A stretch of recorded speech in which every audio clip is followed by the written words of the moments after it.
अल्लाहुम्मा सल्लि अला मुहम्मद। बिस्मिल्लाहिर्रहमानिर्रहीम। इय्याका नअबुदु व इय्याका नस्तईन। दुरूद पढ़िए मोहम्मद आले मोहम्मद।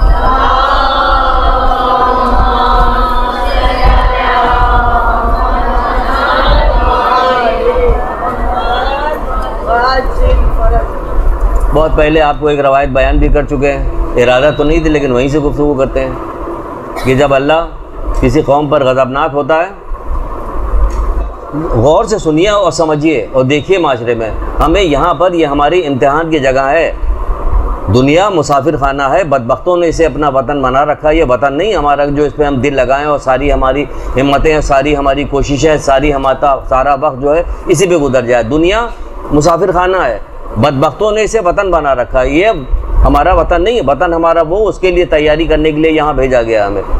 तो जब अल्लाह किसी कौम पर गज़बनाक होता है तो क्या काम करता है, उसे ज़ाहिर परस्तों के हवाले कर देता है। ज़ाहिर परस्तों यानी हर काम दिखावे का हो रहा। पूरा माह सयाम दिखावे का गुजर गया। जो कुछ आप लोगों को तरबियत दी गई और सारी तरबियत अब मदरसे में कौन आता है और दर्स व तदरीस कहाँ होती, कहाँ पूरे माह सयाम जो है किसी कुरान की तफसीर हो रही हो, कहाँ रमज़ान के सिलसिले में गुफ्तगू की जा रही हो। मगरिब की नमाज के बाद खाओ, सिर्फ खाओ खाओ खाओ, दिन भर जो है खाने की फिक्र में लगे रहते हैं या भूख की वजह से गुस्से में रहते हैं। यही दो काम हो रहा। तो हमारी जबकि तरबियत माह सयाम की तरबियत जो होती है वो पूरे साल के लिए होती है।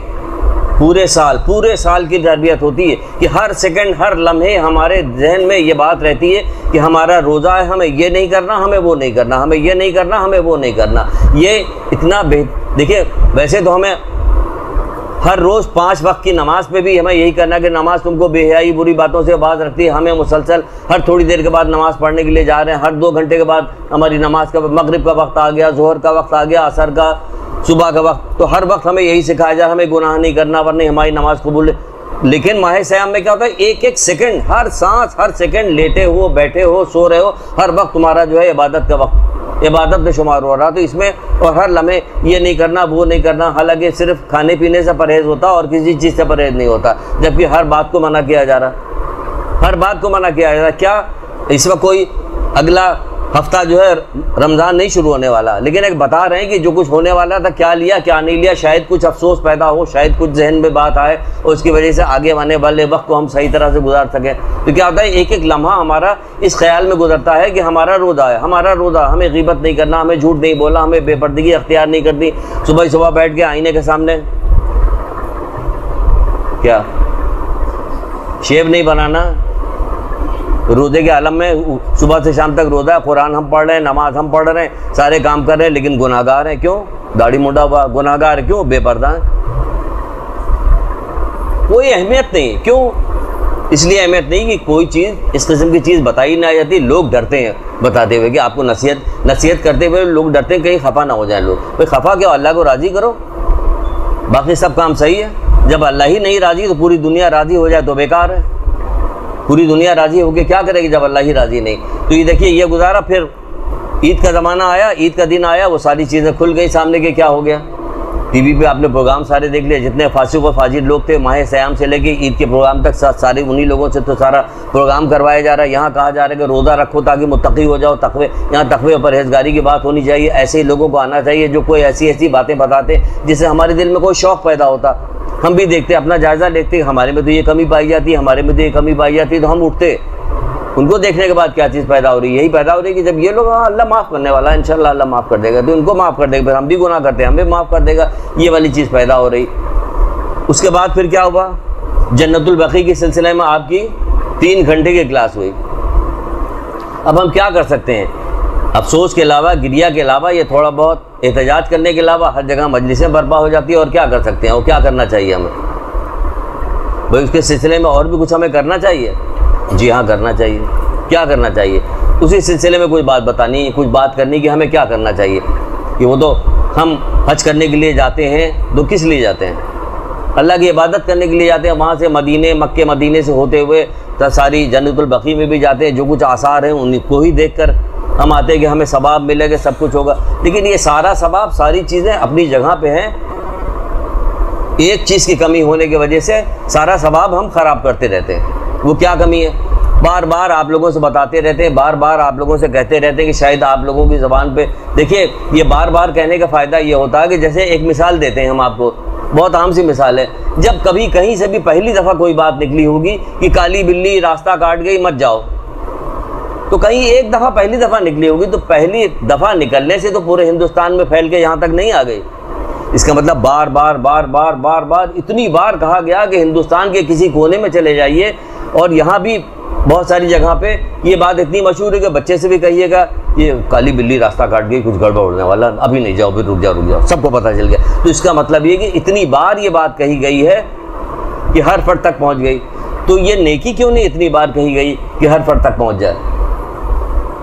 उसके लिए कोई पंडित लोग नहीं इकट्ठा हुए होंगे, मंदिर के सारे पंडित जमा किए जाएं और सब लोग कहें कि भाई काली बिल्ली रास्ता। आम से लोगों ने गुफ्तगू की थी, कौवा बोल रहा है कोई मेहमान आने वाला है, ये ख़त आने वाला है।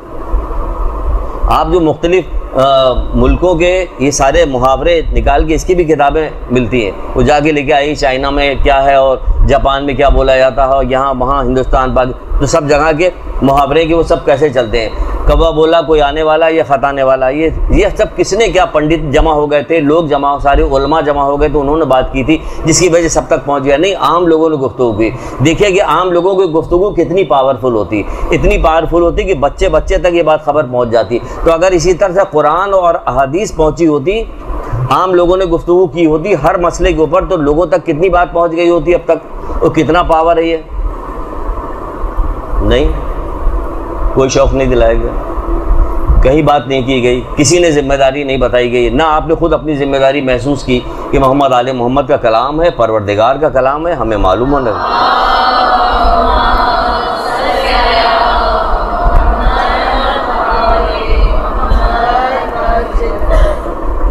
ये अल्लाह का कलाम है, ये मोहम्मद आले मोहम्मद का कलाम है, ये हमें मालूम होना चाहिए, हमें याद होना चाहिए। नहीं याद है, शायरों की शायरी याद है आपको, मोहम्मद आले मोहम्मद के हवाले से जो आम लोग शायरी करते हैं वो नोहे आपको याद है, मनक़बत आपको याद है। बुरी चीज़ तो नहीं, बहुत अच्छी चीज़, लेकिन तो आम लोगों ने की बात, जो मोहम्मद आले मोहम्मद खुद कर रहे हैं बात, जो अल्लाह के रसूल बता रहे हैं कि अल्लाह के बारे में बता रहे हैं, मोहम्मद उनके अली के बारे में बता रहे हैं, अपने अहले बैत के बारे में बता रहे हैं, वो हमें नहीं पता। तो भाई ये कैसा शौक़ है? इसमें क्या है, इसमें थोड़ा सा गला धुन थोड़ी आती है, थोड़ी सी लोगों की वाह सुनने को मिलती, इसलिए हमको वो सब याद है, मनक़बत याद है, नोहे याद है, सारी चीज़ें हम याद करते हैं। अगर इसमें से ये चीज़ निकाल ली जाए और इसमें सारे अशार जो हैं शायरी के और बहुत ज़्यादा इस्लाह करने के लिए किया जाए तो फिर रोक दिया जाएगा, फिर रुक जाएगा ये, क्योंकि लोगों को इस्लाह वाली बातें पसंद नहीं है। इसलिए पसंद नहीं है कि उनकी आदत तो ये वाली डाल दी है, ख़राब आदत डाल दी है, किसी चीज़ के बारे में गौर फिक्र करने की आदत ना होने की वजह से अब गौर फिक्र करने को कोई तैयार नहीं होता, कोई देखने को तैयार नहीं होता कि कोई गौर फिक्र करे कि ये क्या हो रहा, अच्छा हो रहा है, बुरा हो रहा। अपनी आंखों से सबको मरते हुए देखते हैं रोज़ाना, आज से ज़्यादा कब देखेंगे, आपसे ज़्यादा कौन देखेगा मरते हुए, कभी फिक्र नहीं होती। कल हम भी चले जाएंगे तो फिर वहाँ क्या होगा? 70 साल के भी आदमी से पूछ लीजिए या खातून से पूछ लीजिए कि बताओ कब्र में क्या होगा, नहीं पता किसी को। क्यों नहीं पता? बच्चा जब पैदा हुआ तो यकीन नहीं है कि ये जवान होगा, लेकिन जो जवान है उसको यकीन नहीं कि ये बूढ़ा होगा, जो बूढ़ा नहीं उसको यकीन नहीं कि हम 80-90 साल तक जाएंगे या नहीं जाएंगे। लेकिन एक बात हर आदमी को यकीन है कि मौत ज़रूर आएगी। जब मौत ज़रूर आएगी तो उसके बारे में तो मैं कुछ भी नहीं पता। तो क्यों नहीं पता? अगर ज़बान दर ज़बान ये बातें हो रही होती और किसी का ख़ानदान में इंतकाल हो गया और लोग सारे लोग बैठे हुए बातें कर रहे हैं, उनकी अच्छाई और दूसरी चीज़ें बयान कर रहे हैं, और साथ में ये भी सारी चीज़ चल रही कि बरज़ख में उनको ये मिलेगा, वो फ़लाँ काम करते थे, तो इसमें तो हदीस ये लिखी हुई है, हदीस मैंने ये पढ़ा था कि ये काम करने वालों को तो आखिरत में बहुत सवाब मिलेगा, और जो उसकी ख़बर है वो तो फूलों से भर जाएगी, खुशबू से भर जाएगी, उनको ये इनाम। ये सब किसी को पता ही नहीं तो कोई बताते ही नहीं। कहीं महफिल में आप लोग आपस में बैठती तो कोई बात ही नहीं होती, किसी किस्म की बात नहीं होती। क्या मौत के बारे में बात होगी, डर लगता है, तो वहाँ तो ज़िंदगी के बारे में भी कोई बात नहीं होती। हम सुन रहे, आप लोग सुन। जी जी जी, अरे भाई क्या कहें भाई, इससे काम नहीं, जोश और जज्बात में आना पड़ेगा, शौक़ पैदा कराना पड़ेगा। जब ओलंपिक अभी हो रहा था, जब कुछ लोग क्वालिफाई नहीं कर पाते, कैसा फूट फूट के रो रही थी लड़कियां। हमको तो नहीं मिला, पाकिस्तान की एक लड़की जो पहले दिन से निकाल के बाहर कर दी गई थी। वैसे तो सारी निकल के आ गए थे, सारे के सारे आ गए। कितनी मेहनत, पूरे साल तक मेहनत की थी। आपको मेहनत करके क्या मिलेगा? मिलेगा आपको जो मिलेगा जब क़यामत बर्पा होगी तो क्या होगा, फ़क़ी में शुमार किया जाएगा, उलमा के दरमियान खड़ा किया जाएगा। कब? जब आपको सारी चीज़ें मालूम होगी तब।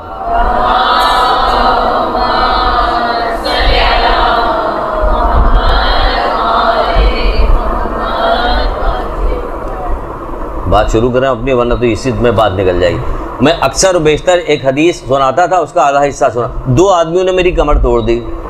सुनाते थे, हमेशा सुनाते रहते कि 2 आदमियों ने कमर तोड़ दी। उसमें से एक जाहिल आबिद है, और ये भी कह रहे हैं, मौला अली कहते हैं कि ये हर फितने की बुनियाद है, हर फितने की बुनियाद है। क्यों? अभी आगे बात चलती है तो पता चल जाएगा। फिर कहते हैं कि जहालत आखिरत को बर्बाद कर देती है। हज़रत अली कह रहे हैं जहालत आखिरत को बर्बाद कर देती है। भाई आखिरत को बर्बाद कर देती है क्या जहालत? हम करने गए थे हज, वो कह रहे हैं कि अगर जहालत के साथ इबादत करने के लिए गया तो इसने मेरी कमर भी तोड़ी, अपनी आखिरत भी बर्बाद की। कैसे? पूरे जो बाज़ उलमा जो है जाते हैं तो नसीहत भी करते रहते हैं मुख्तलिफ जगह पे। हज के ऊपर भी जो क्लासेस होती है उसके अंदर नसीहत फजीहत की जा रही तो हो रही होती बात। बाज़ उलमा जो है आप ज़ियारत के लिए जाइए तो बहुत ज़्यादा, अभी पिछले हम एक दफ़ा ज़ियारत पे गए थे तो हमें मौका मिला था, तो एक आलिम थे मौलाना सादिक हसन साहब क़िबला, उस्ताद भी, तो क्या हर दर्स में पर्दे के ऊपर और दाढ़ी के ऊपर ज़रूर गुफ्तगू करते थे। हर दर्स में पर्दा दाढ़ी पर, कहते कि कितनी गुफ्तगू करेंगे, कोई हद है इसमें। लेकिन उलमा की बात उलमा ही जानते हैं, हम जैसे क्या जानेंगे, तो वही जानते हैं। तो भाई कुछ दिनों के बाद देखा, 2-4 दिन के बाद, कि जो लोग दाढ़ी मूंढे हुए थे उनके थोड़ी थोड़ी दाढ़ी आने लगी। सुभान अल्लाह, वाकई क्या कहना है। साहब ख़त्म हुआ, हम लोग आए वापसी, चलो जल्दी जल्दी सामान सब। दुबई एयरपोर्ट पे ज़रा से काफ़ी देर तक रुकने का मौका मिलता है, तो वहाँ पर जब हम निगाह कर रहे देखा जा रहा तो पता चला कि साफ सब सफाई हो चुकी है, मेकअप किए हुए ख़वातीन मौजूद हैं, पैर में जो पायल वगैरह पहने हुए काफ़ी। और ये देखिए, ये तो पूरा वो हो रहा। क्या जाहिल आदमी ने कमर तोड़ी है? ये जाहिल हैं, इनको पता नहीं कितना बड़ा सवाब लेके क्या कुछ लेके जा रहे हो, यहाँ से लूट के लेके जा रहे हो। यहाँ से जो आए थे, करबला आए थे, नजफ़ आए थे, हज़रत अब्बास के अलैहिस्सलाम के रौदे पे आए थे, यहाँ सारी जगह से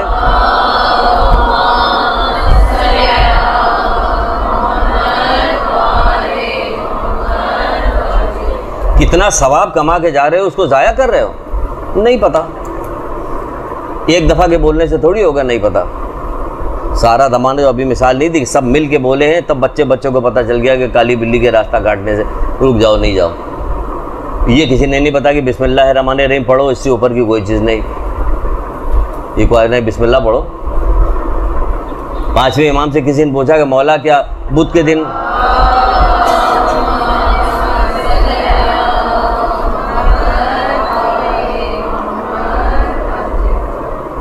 खूब दुरूद पढ़िए, खूब पढ़िए, लेकिन जल्दी जल्दी पढ़िए। देखिए मैं जल्दी जल्दी बोलूँ, पूरा अपना वो ख़त्म कर सकूँ। 5वें इमाम से किसी ने कहा कि मौला क्या बुध के दिन सफ़र नहीं करना चाहिए? आपने कहा कि आतल कुर्सी पढ़ो, सदका दो, जिस दिन जी चाहे सफ़र करो, जिस दिन जी चाहे सफ़र करो। नहीं, इस्लाम रुकावट थोड़ी पैदा, इस्लाम के बाद कोई ऐसी चीज़ थोड़ी कि जो नौज़त को सब चीज़ें काट देती। बहुत सारी कलमात, बहुत सारी दुआएं, बहुत सारी सूरें ऐसी मौजूद है, सारी चीज़ें कट जाती। कह आतल कुर्सी पढ़ो, सदका दो, जिस दिन जी चाहे सफ़र करो। तो भाई हमारे ये तो ये सिखाएगा, ये किसी को भी नहीं पता, काली बिल्ली सबको पता है। तो इसलिए बार बार कहते हैं, अगर हर फर्द बोल रहा होता, हर फर्द को बोलना। आज हमारी क्लास इसी में कि हर फर्द को बोलना। जब हर फर्द बोलेगा, अपनी अपनी जिम्मेदारी सबकी है, किसी एक फर्द की जिम्मेदारी नहीं। तमाम उम्मतों में से ए मुसलमानों, तुमको हमने चुन लिया कि तुम नेकी की दावत देते हो, बुराई से रोकते हो। कुरान नेकी की दावत देते हो, बुराई, हर फर्द को बोलना, तब काम होगा। तो वो ज़ियारत करके आए, ये तो कब्र को मिस्मार कर दिया गया, अफसोस कर रहे हैं, गम कर रहे हैं, सब कुछ है, लेकिन जो कब्रें बाकी है वहाँ से क्या लेके आ रहे हैं? क्या लेके आ रहे हैं वहाँ से ये लेके आ रहे हैं। मौला अली कहते हैं कि क्या बताएं,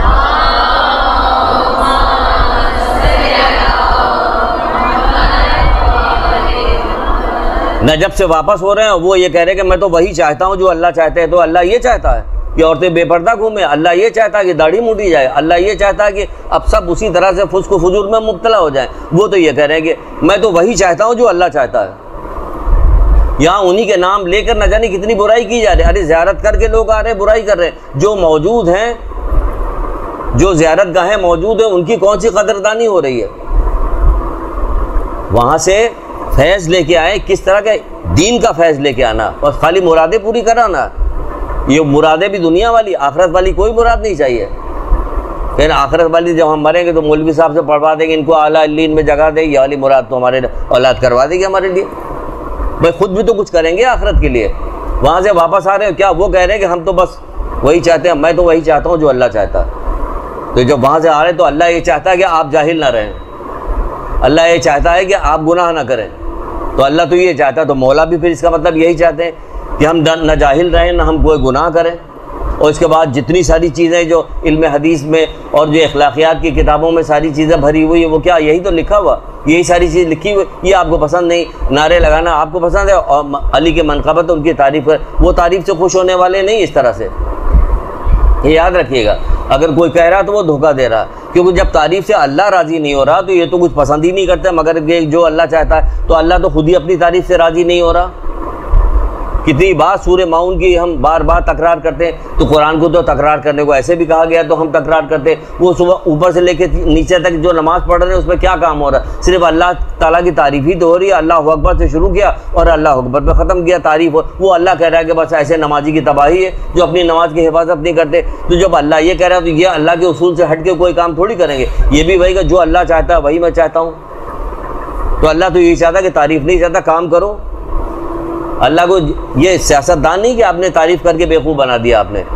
ये तारीफ़ जो है ये वाली तारीफ़ चाहिए कि तारीफ़ करो तो फिर काम भी करो कुछ। ऐसी तारीफ़ नहीं चाहिए जिसमें कोई काम ना हो।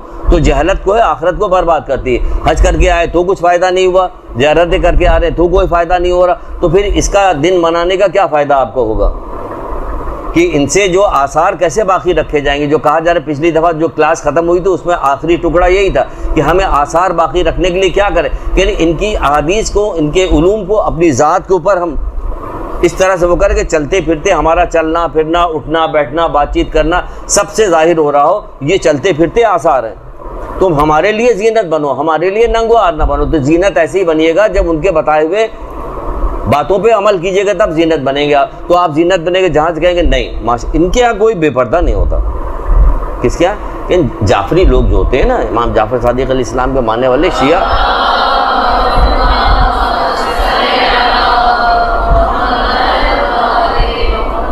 ये बेपर्दा नहीं होते इनके यहाँ। सब इनके यहाँ बच्चा क्या पैदाइश से पहले थोड़ी दाढ़ी रखेगा।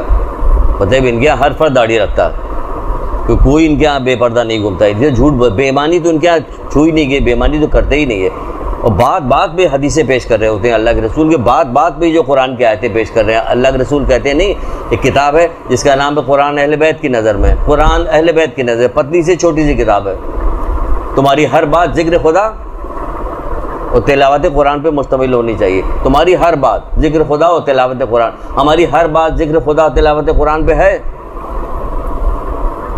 आप जब किसी महफिल में किसी जगह जाके बैठती हैं तो आपके मुंह से कोई बात निकलती है, भूले भटके ही निकल जाए कभी। इतनी चीज़ें आपको याद होनी चाहिए कि आपको कोई ज़रूरत ना पेश आए। एक हमारे जानने वाले आप ही के मदरसे के, वो किसी बीमार की इयादत करने के लिए गए जो बहुत शदीद बीमार थे और बहुत ही उसमें थे। उनके पास गए तो उन्होंने अजाते ही हदीस सुनाने लगे कि मौला अली कहते हैं कि जब बीमार के पास जाओ तो जूते उतार के जाया करो, क्योंकि यहाँ पे तो रहमत खुदा का नज़ूल हो रहा होता है। तो वो बीमार खुश हो गया कि अरे वो वरना अफसुर्दगी में गिरफ्तार थे, वो क्या कुछ याद होगा तब सुनाएगा ना। यहाँ तो रहमत खुदा में डूबे हुए हैं, यहाँ पे तो फरिश्तों की आमद हो रही है। तो वो जूते उतार के, मौला कहते थे जूते उतार के जाओ। तो आपको कुछ मालूम होगा तब कोई बात कीजिएगा, जिस मौके की जो बात मालूम हो वही बात कीजिएगा, वरना नहीं होगे। कुछ भी नहीं पता। हम जब कोई हदीस दोहराने से पहले ज़रा से चुप हो जाते हैं तो पूरा मजमा चुप हो जाता। यही वजह कि आप लोग कोशिश करते हैं कि इनको कम से कम क्लास मिले, क्योंकि उसमें कहीं ना कहीं घुमा फिरा के हमारा इम्तिहान हो रहा होगा और पता चल जाएगा। हम बार बार आके यही बात करते हैं और बार बार कहेंगे, मरते वक्त तक यही कहते हुए चले जाएंगे। कि नहीं, याद कीजिए, ज़िंदगी के हर मुख्तलिफ जगह पे जहाँ पे मौका आ जाए वहाँ पेश कीजिए। यही मदरसे की एक बच्ची ने कल अभी एक जगह कोई साहब कहीं जा रहे थे, ज़बरदस्ती जाना पड़ा, क्योंकि ज़बरदस्ती जाते हैं, गोशा नशीनी की खुद बहुत ज़्यादा नफ़ा है इस दौर के अंदर। कुछ दिन के लिए बुराई मोल लीजिएगा, उसके बाद कोई आपको बुलाएगा नहीं, क्योंकि मालूम है ये 10 मिनट के लिए आएंगे, उसके बाद वापस चले जाएंगे, वक्त बर्बाद नहीं करेंगे 6-6 घंटा 8-8 घंटा छोटी छोटी पार्टी के लिए। तो वहाँ बैठे हुए थे, ऐसे ही इधर उधर की गुफ्तगू हो गई कि फ़लाँ का इंतकाल हो गया, भांजे ने अपनी माँ को जाने नहीं दिया, उसकी खाला का इंतकाल हो गया था क्योंकि वो लड़ाई हो रही थी, किसी तरह नहीं जाने दिया, ना जनाजे में शिरकत करने दिया, ना मुँह देखने दिया। तो फिर मौका, हम भी बैठे होते, मौका अच्छा निकला है, एक बात बता दी।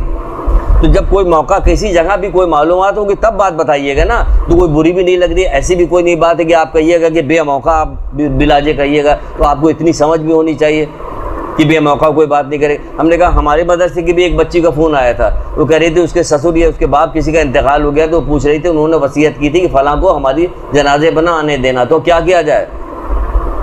तो यहाँ से कहा जाए कि नहीं, जाने दीजिए, कि जब वो जनाजे पे जाएंगे तो उन्हें ख्याल होगा कि अल्लाह का शुक्र है कि हमारे बेटी ने या बहू ने किसी ने आने दिया, वरना तो बड़ा अफसोस करते कि हमने ये क्यों किया था। अब उसको उसकी सज़ा भी मिलती, शायद कोई गुनाह उनको मिलता है इसका, तो मरने के बाद पता चलेगा कि सही किया या सही नहीं किया। तो एक पैगाम दिया कि नहीं दिया वहाँ पे बैठे हुए। इसी तरह जिस कहीं मुकाम पे जाइएगा तो कोई पैगाम दीजिएगा, नहीं दे। खाने की मेज़ पे बैठे हुए कोई हदीस आपने सुना दी, शादी ब्याह के मौके पे कुछ सुना दी, बीमारी के मौके पे सुना दी, कपड़े पहनने के मौके पे कुछ सुना दी आपने। कभी हर चीज़ के बारे में आपको मालूम होना चाहिए तो आपने सुना दिया। हमें कुछ याद ही नहीं तो कहाँ सुनाएंगे और कैसे सुनाएंगे। जब भी हदीसों को राइज की इसकी कीमत क्या अभी सुनाते हैं, पहले ये थोड़ा सा बाब निकल जाए, थोड़ी सी आगे बात बढ़ जाए। तो कहा जाहिल वो होता है जो अल्लाह ताला की नाफरमानी करे। सुन लिए पहले, जाहिल वो होता है जो अल्लाह ताला की नाफरमानी का है, ख्वाह वो देखने में कितना ही खूबसूरत और बड़ी शान वाला क्यों ना हो, हार पहने हुए हैं और हज से वापस आ रहे हैं, दाढ़ी मूंढे हुए हैं, कितनी ही शान वाला क्यों ना हो। भाई तुम नाफरमानी करते हुए आ रहे हो, कोई नहीं करे ये क्या हुआ, अभी भी तुम वहाँ से वापस आए तो इसी हालत में आए हो। बार बार अगर कही जा रही होती बात तो लोग मानते या नहीं मानते। तुम वहाँ से आते ही बेपर्दा हो गई हो, तुम तो हज करके आई हो। अमल से पता चल रहा है कि लोग कह रहे हैं ये वाली बात। ये जितने बड़े बड़े बेपर्दा साइन बोर्ड लगे रहते हैं ना, जितनी सबसे बड़ी बड़ी बेपर्दा औरतों की जो तस्वीर लगी होती है उन्हीं की लगी हुई है इस वक्त। मालूम नहीं, बोलते नहीं, जब तक बोलिएगा नहीं होगा। बोलने से फ़र्क पैदा होता है। आप लोग जब यहाँ आई थी, बहुत ज़्यादा पर्दे वाली जो बनी हुई है इस वक्त, आप आई थी, न जाने आप में कितनी ऐसी थी जो रोज़ाना शिकायत होती कि इसने मोजा नहीं पहना, इसने पूरे बाल नहीं ढाके हुए। आखिर जोर देते कि ऐसा हो गया कि आप कोई बुरा मानने को तैयार ही नहीं, क्योंकि आप आदी हो गई।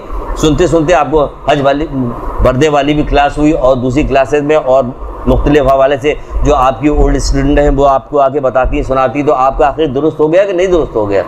अब घर के पीछे पीछे आपके तो जाएंगे नहीं कि बाकी जगह आप क्या काम करती हैं। तो जाहिल वो होता है जो अल्लाह ताला की नाफरमानी करे। जाहिल वो होता अब किसी हालत में भी नाफरमानी करे, नमाज पढ़ के नाफरमानी करे, रोज़ा रख के नाफरमानी करे, माहे ईद वाले दिन नाफरमानी करे। जबकि आज तक़वे की बहुत ज़्यादा ज़रूरत है, क्योंकि 1 महीने तक हमारे बहुत शिद्दत के साथ ट्रेनिंग करवाई गई तक़वे की, तो आज बहुत ज़्यादा इसकी नुमाइश होनी चाहिए। पूरे मुल्क में देख लीजिए कैसी नुमाइश है तक़वे परहेज़गारी की। फिर कहा जाता है जाहिल ना अपनी कोताही समझता और ना ही नसीहत करने वाली की नसीहत कबूल करता है। ये भी एक निशानी बताई गई, जाहिल ना अपनी कोताही समझता है और ना नसीहत करने वाली की नसीहत को कबूल करता है। तो अपने आप को देख लीजिए कि आप नसीहत कबूल कर रहे हैं कि नहीं कबूल कर रहे हैं। हम अपनी तरफ से कुछ भी नहीं कह रहे हैं, हम जो कुछ कह रहे हैं आपको हदीस सुना रहे हैं। ये हज़रत अली अलैहिस्सलाम की रवायत है। जाहिल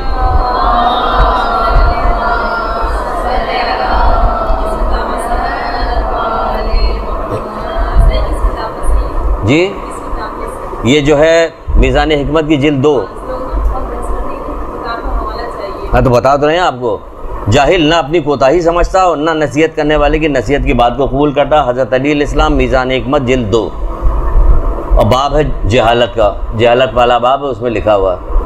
जो लोग बहुत ज़्यादा बहस करते हैं फिर आप बताइएगा, अलग से आगे मिल लीजिएगा तो हम इससे ऊपर की रवायत देंगे आपको, उसकी तबीयत ही संट हो जाएगी बिल्कुल।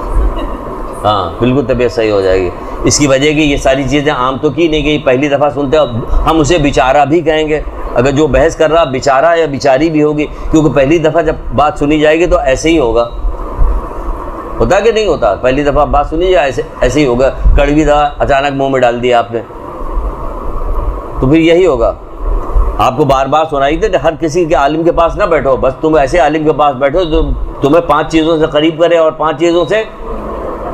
तो भाई आप कहिए, लोग कहेंगे, मसलन आप कहेंगे आप कौन होते हैं ये सारी बात बताने वाले? भाई हम बताने वाले इसलिए होते हैं ये वाली बात, हम आलिम नहीं हैं, लेकिन बताने वाले इसलिए कि अल्लाह के रसूल तो खुद ही हमसे कह रहे हैं ये वाली बात, हमको होशियार कर रहे हैं, कह रहे हैं तुम हर किसी आलिम के पास ना बैठो, बस किसके पास बैठो कि तुम्हें 5 चीज़ों से करीब करे, 5 चीज़ों से दूर करे। तो जो हमें ऐसा जब बताया जाएगा तो ये तो हमें सब खुद ही बताई जा रही है क्या काम करना। तो हमको ये थोड़ी कहा जा रहा है कि आप जब किसी को हदीस सुनाइएगा तो कोई आपसे कहेगा क्या आप आलिम है? कहने हम आलिम तो नहीं, लेकिन अल्लाह उसके रसूल को हुक्म यही है जो हम कर रहे हैं। उलमा की जिम्मेदारी तो और बहुत ऊपर की है।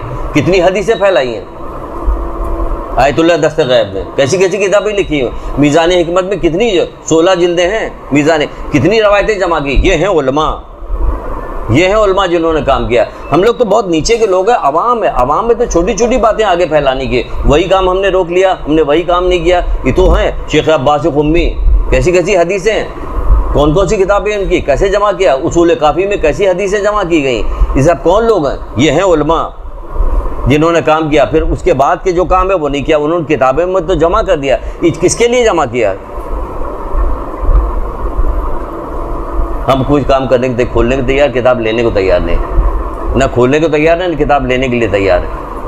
आज के दौर में अहम तरीन मसला है गोशा नशीनी अख्तियार करना, क्योंकि आज इस कदर बाहर निकला जाता है, इस कदर बाहर जिसकी कोई गोशा नशीनी अख्तियार किस कदर फ़ायदे हैं इसके जिसके कोई इंतहा नहीं। गोशा नशीनी, कम से कम लोगों से मिलो, कम से कम जाओ, कम से कम अपना वक्त पर, बहुत कीमती वक्त है। जी हाँ, क़तर रहमी इसको नहीं कहते। आप ये पेश कीजिए, आप ये पेश करती रहिए, वो ये पेश करते रहते हैं, आप ये पेश करती रहिए। भाई वो अपने गुनाह से बाज नहीं आ रहे थे, हम नेकी से क्यों बाज आ जाएं? क़तर रहमी इसको थोड़ी कहते हैं कि वो, बल्कि ये कहा गया कि तुम्हें किसी महफिल में कहीं बुलाया जाए, कहीं जाओ, कोई रवायत है उसका मफहूम आपको सुना रहे हैं, वो बता रही कि जाओ, अगर तुम्हारे दीन का तुम्हारा कोई नुकसान बड़ा नहीं हो रहा तो दीन का नुकसान हमारा हो रहा, हमारा वक्त का नुकसान हो रहा। हम अगर 4 घंटे तक वहाँ बैठे, 2 हदीस जो हम याद करके यहाँ आके सुनाने वाले, तो हम सुना ही नहीं पाते कुछ, हम किताब पढ़ ही नहीं पाते, तो यहाँ आगे क्लास क्या लेते हैं हम? इसका मतलब हमें कटना चाहिए वहाँ से। सैटरडे नाइट की जो मुख्तलिफ प्रोग्राम हो रहे होते हैं ख़ानदानों में, उसमें हमें नहीं बैठना। अगर हम बैठेंगे तो हमारी तो क्लास गई आज की। एक मिसाल, तो आपकी बहुत सारे काम भी गए कि अब तो कल छुट्टी हमें मिलेगी, तो अब क्या होगा? कल अब मगरिब इशा की नमाज़ पढ़ने में जो ताक़ीबात, उसमें बहुत मज़ा आएगा, क्यों? कल तो छुट्टी है। अब वो सारी चीज़ें हम पढ़ डालेंगे, अब जो हमारी हफ्ते भर में छूटी हुई थी, ये वाली चीज़ नहीं याद आती कि हम ये वाला काम कर डालेंगे, क्योंकि हमें पता ही नहीं कि दुआ मांगने का क्या फ़ायदा है, क्या सवाब है। अभी आ जाएगा इंशाअल्लाह, उसका भी बता देंगे। जल्दी जल्दी करें, देखिए टाइम कैसे गुजर रहा है। मौला कहते हैं कि बग़ैर इल्म ज़ुहद की इबादत जिस्म को थकाना है। रटवाई थी ये वाली बात, बग़ैर इल्म ज़ुहद की इबादत जिस्म को थकाना है। थका रहे हो, अब चाहे तुम आपने रोज़ा रखा हो, चाहे आप हज करके आई हो, चाहे आप ज़ियारतें करके आई हो। ज़ियारत के बाद में 3 घंटे की क्लास आपको ली गई थी, बताया गया था आपको, वही था ना कि उसको रोका गया, किस किस तरह से रोका गया कि, लेकिन जहाँ रोका नहीं जा रहा, वहाँ से आने के बाद भी कभी अपनी खबर ली है या कभी उसकी खबर ली है? अपनी करीबी, पहले दोस्ती बढ़ाई है, लोगों को नसीहत करने के लिए पहले दोस्ती बढ़ाई है। 40 साल अल्लाह के रसूल ने 40 साल तक इस तरह से ज़िंदगी गुजारी लोगों के दरमियान में कि जब कहा कि कहो ला इलाहा इल्लल्लाह, तो वो कहने को तो तैयार नहीं हुए, लेकिन अपनी अमानतें उन्हीं के पास रखवाते थे। कहते थे सादिक भी है, अमीन भी है, शरीफ भी है, हर तरह की शराफत पाई जाती है। तो अपनी शराफत का भी सिक्का ज़रा जमाइए, पहले शीरी कलामी का सिक्का जमाइए ज़रा। तो क्या तुम इसके बगैर, याद रखिएगा, मौला कह रहे हैं तो बस कह रहे हैं, इसको लापरवाही के साथ मत लीजिए कि बग़ैर इल्म ज़ुहद की इबादत तो जिस्म थकाया जा रहा है। चक्कर काट के चले आए, कुछ नहीं मिला, फिर उसके क्या हुआ?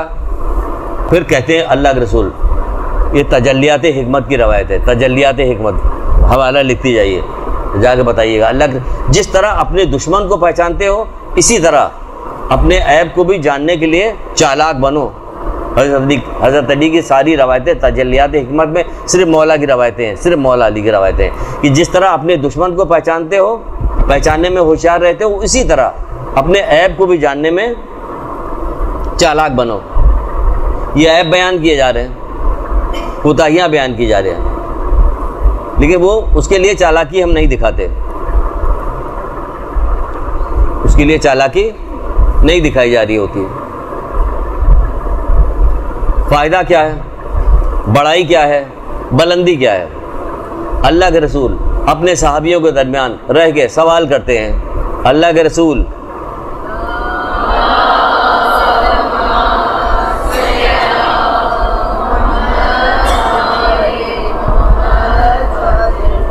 कहते हैं कि तुम्हारे नज़दीक कौन सी मखलूक ईमान के लिहाज से सबसे ज़्यादा बायसे ताज्जुब है?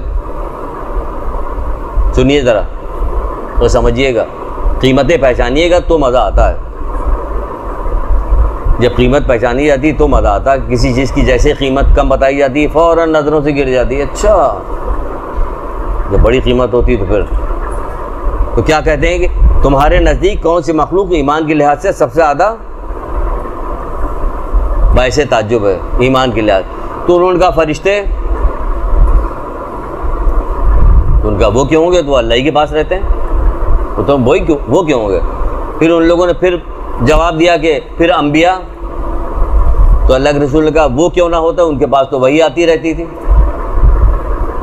फिर वो कहने लगे कि फिर अल्लाह के रसूल हम कि तुम क्यों करना ईमान लाते जबकि मैं तुम्हारे दरमियान मौजूद हूँ? समझ रही ना? पहले तो जब पूछा, अलग बड़ी अहम हदीस है, सुनिएगा गौर से, हम आपको सुना रहे हैं, मफहूम बता रहे हैं, उसको बता रहे हैं। ये भी मीज़ान हिकमत की ये रवायत है, जिल्द 1, मीज़ान हिकमत में जिल्द 1 ईमान वाले बाब में देख लीजिएगा जाके कि ईमान के लिहाज से सबसे ज़्यादा बायसे ताज्जुब कौन सी मखलूक है? तो कहने लगे फरिश्ते, उनका फरिश्ते क्यों होंगे, तो अल्लाह के पास है। फिर कहने लगे अंबिया के पास तो वही आती रहती है। फिर कहने लगे फिर अल्लाह के रसूल हम हो गए, कहते तुम क्यों हो गए? तुम तो हमारे पास रहते, तुम क्यों करना ईमान लाते, तुम तो हमारे पास रहते। तो फिर वो कहने लगे, फिर अल्लाह रसूल ने खुद ही फरमाया, कहने लगे याद रखना, ये लफ्ज़ करेंगे याद रखना, ईमान के लिहाज से तमाम मखलूक में सबसे ज़्यादा बायसे ताज्जुब वो लोग हैं जो तुम्हारे बाद आएंगे, किताबें पढ़कर ईमान लाएंगे।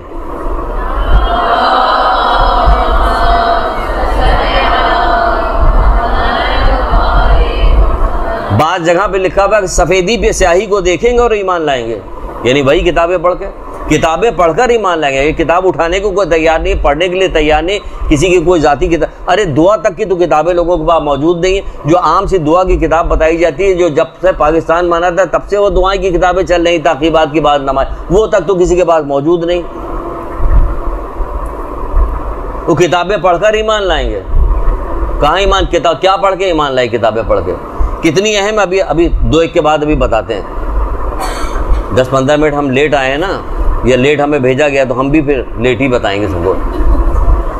हम भी 15 मिनट ले लेंगे, खा जाएंगे। आज इनको बता देंगे कि क्या होता है, देर से भेजेंगे नतीजा। इसी तरह रसूलुल्लाह सल्लल्लाहु अलैहि वसल्लम फरमाते हैं, क्या मैं तुम्हें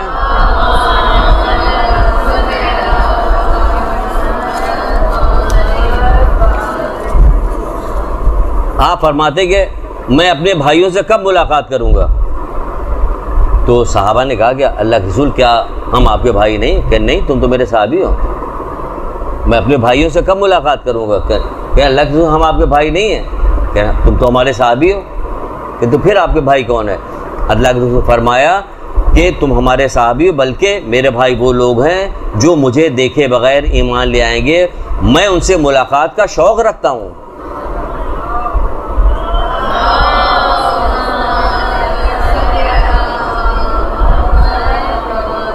मैं उनसे मुलाकात कर, यहाँ न जाने कितनी दुआएं तालीम दी जाती हैं कि ये वाला अमल करेगा, ये वाली दुआ पढ़ेगी तो रात को ख्वाब में जो है रसूलुल्लाह आएंगे, रात को ख्वाब में रसूलुल्लाह दिखाई दे, कहा जाता ना है से। वो यहाँ खुद से कह रहे हैं कि मैं उनसे मुलाकात का शौक़ रखता हूँ। वो किस बात पे?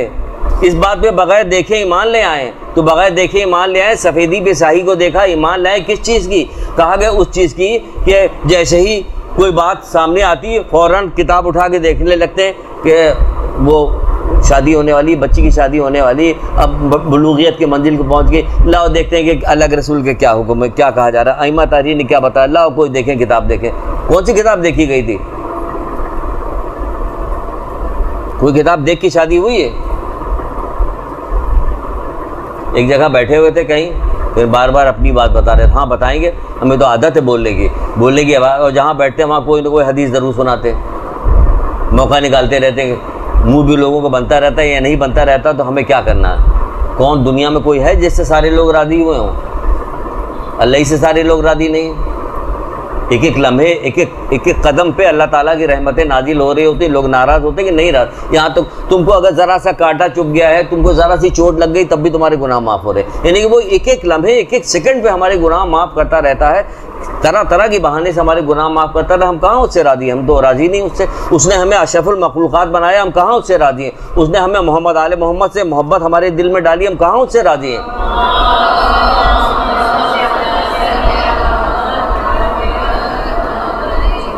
कहाँ राज़ी भाई हम उससे? यानी सबसे अफजल तरीन उसमें हमें रख दिया गया, हम राज़ी कहाँ उससे? हम माल से राज़ी होते हैं, हमारी सारी दुनिया की तमन्नाएं पूरी हो जाए तो हम राज़ी होते हैं। भाई सारी तमन्नाएं पूरी हो जाएंगी तो फिर वहाँ क्या होगा?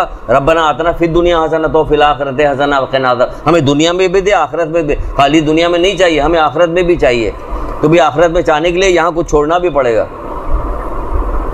सारी मौज मस्ती यहाँ कर लो, उसके बाद वहाँ भी मिलो। हमने राहत को जन्नत भी छिपा रखा है, तुम यहाँ कहाँ तलाश कर रहे हो? यहाँ मेहनत करो, मशक्क़त करो, अपने दर्जात को बुलंद करने के लिए काम करो।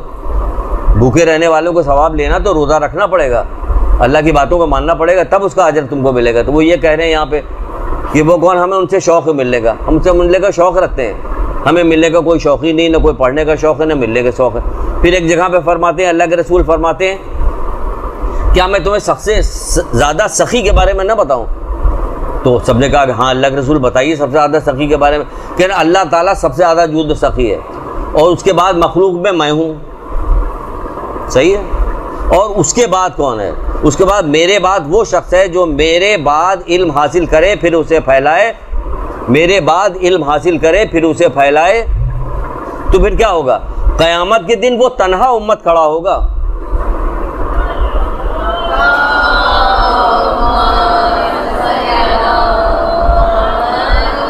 समझ ही में नहीं आई बात नहीं समझ में आई ना, तभी तो आवाज़ धीरे से निकली। तन्हा उम्मत खड़ा होगा, यानी तन्हा होगा और पूरी उम्मत जैसा सवाब लेकर खड़ा होगा, अकेला। जैसे कहते नहीं ये अपनी ज़ात में अंजुमन है, ये तन्हा, ये तो पूरा स्कूल है, चलता फिरता स्कूल है। यानी तन्हा उम्मत खड़े होंगे वो। तन्हा कौन? इल्म मेरे बाद इल्म हासिल करे और फिर इसको लोगों में फैलाए।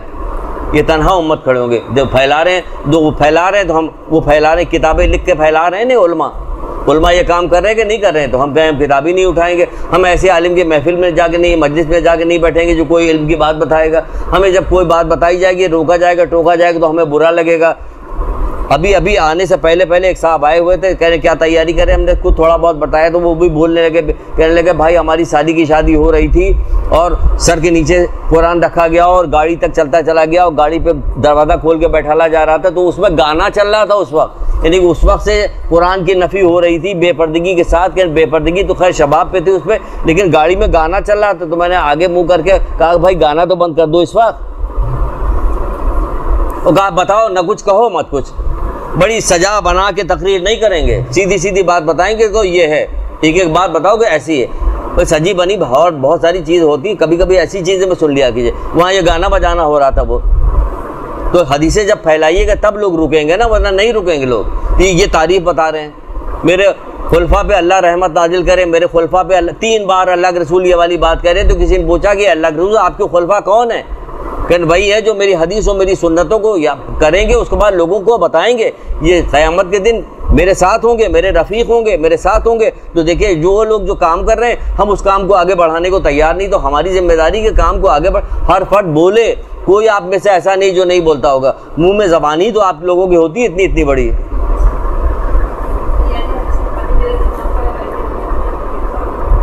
अभी लिखवा देते हैं, हम दे देते हैं आपको, लिख लीजिए।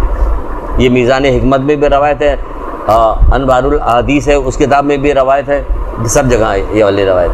अल्लाह मेरी मीज़ान हिकमत की दूसरी जिल्द में हदीस वाले बाब में ये वाली लिखी हुई, देख लीजिएगा, हदीस वाले बाब में दूसरी जिल्द के अंदर। तो ये फैलाने का इतना सवाब है, तो आप समझिए कि आपको बहुत सारा। और दूसरी ये कि दीन से इश्क की निशानी भी है, ये दीन से मोहब्बत की निशानी भी है कि हम ये सारी चीज़ें जो हैं आगे की तरफ बढ़ाएं, आगे की तरफ फैलाएं, दीन को ज़िंदा रखें, आसार को बाकी रखें। जो कहा जा रहा है आसार बाकी, आसार ऐसे ही बाकी रहेंगे। इस तरह से हम आसार को बाकी रखें। जब रसूल खुदा सल्लल्लाहु अलैहि वसल्लम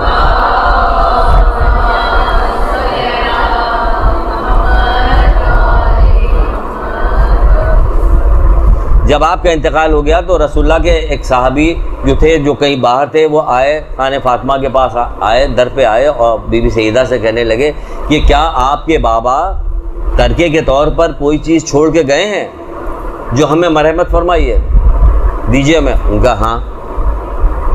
उसके बाद कनीज़ से कहा कि जाओ मेरे बाबा की वो कॉपी तो उठा के लेके आओ जिसमें मेरे बाबा की वो हदीस लिखी हुई।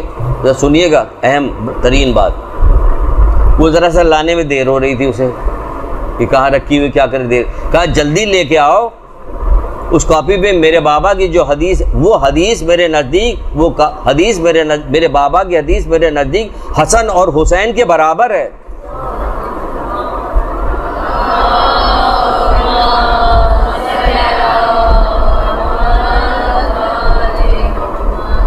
हसन हुसैन के बराबर है। क्या हदीस, बाबा की हदीस हसन हुसैन के बराबर है। बीबी सईदा की निगाह में तो अल्लाह के रसूल की हदीस की ये अहमियत, और हमारी निगाह में क्या है? मौला घोड़ा ले लीजिए, तलवार ले लीजिए, वो कह रहे आओ करबला में मेरे साथ, वो आने को तैयार नहीं हो रहे थे। वैसे इमाम हुसैन इस्लाम से बड़ी मोहब्बत है, आ जाएं अभी इमाम हुसैन इस्लाम और कोई तकादा कर दें, कितनी देर साथ में रहेंगे। ये इश्क करने वाले सारे कितनी देर इमाम के साथ रहेंगे? वो हमें साथ रखेंगे अपने?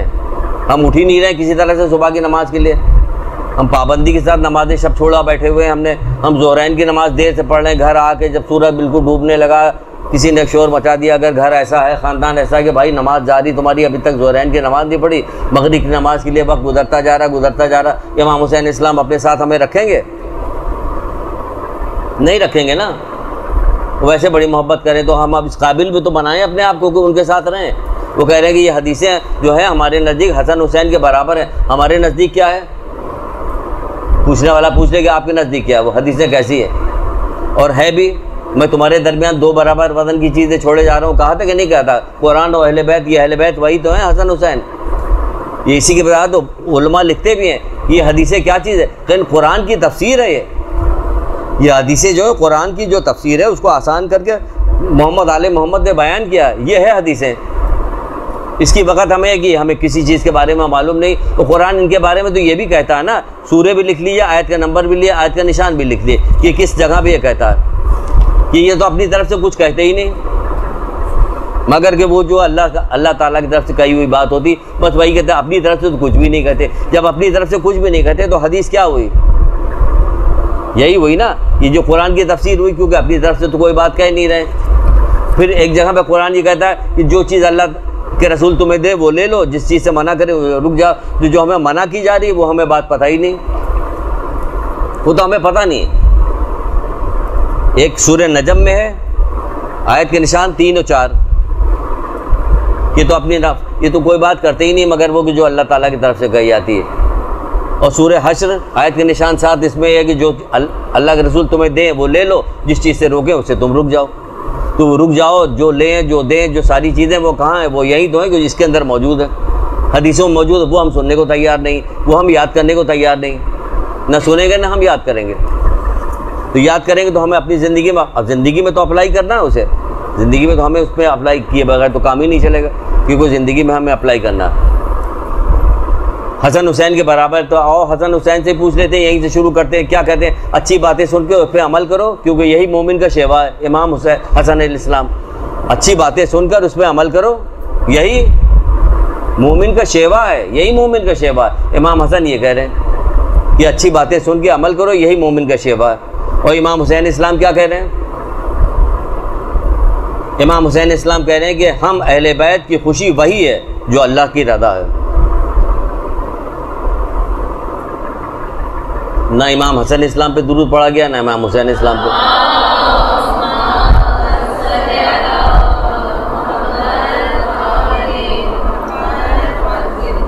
अब ज़रा सा अच्छी गुफ्तगू करें ताकि आपका दिल खुश हो जाए। इसमें बड़ी सख्ती लग रही मुझे, लग रहा है ऐसा जो बहुत वो किया जा रहा है। वो हम कह रहे हैं इमाम हसन इस्लाम ये कह रहे हैं कि अच्छी बातें सुनकर उस पर अमल करना मोमिन की शेवा। खामोश बैठी हुई हैं।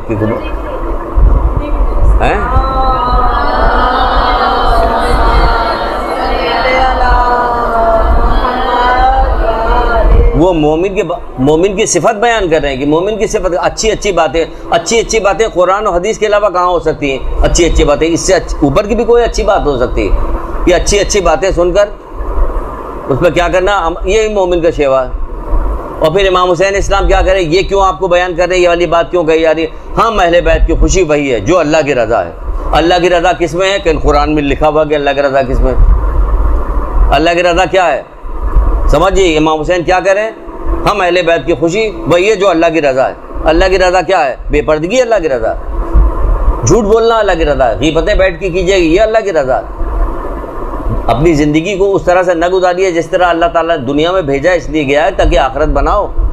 हमने नहीं पैदा किया जिन इंस को मगर इसलिए कि इबादत करें, तो इबादत हर चीज़ इबादत आपकी, हर चीज़ इबादत में शुमार होगा, तो ये अल्लाह की रज़ा है। अहले बैत की खुशी यही है।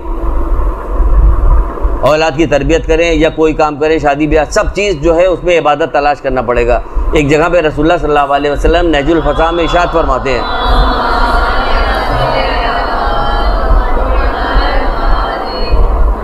क्या कहते हैं, अपनी औलाद को इताअत करने में मदद दो। अब ये कहाँ पे आ गए हम, वही आ रहे हैं, हम अहले बैत की खुशी में है जो अल्लाह की रज़ा है। हदीसें याद होती तो या अपनी औलाद को इताअत करने में मदद क्यों किया? अगर कोई चाहे तो नाफरमानी अपनी औलाद से खारिज कर सकता, अगर कोई चाहे तो अपनी औलाद से नाफरमानी को खारिज कर सकता, अगर कोई चाहे, कब चाहे?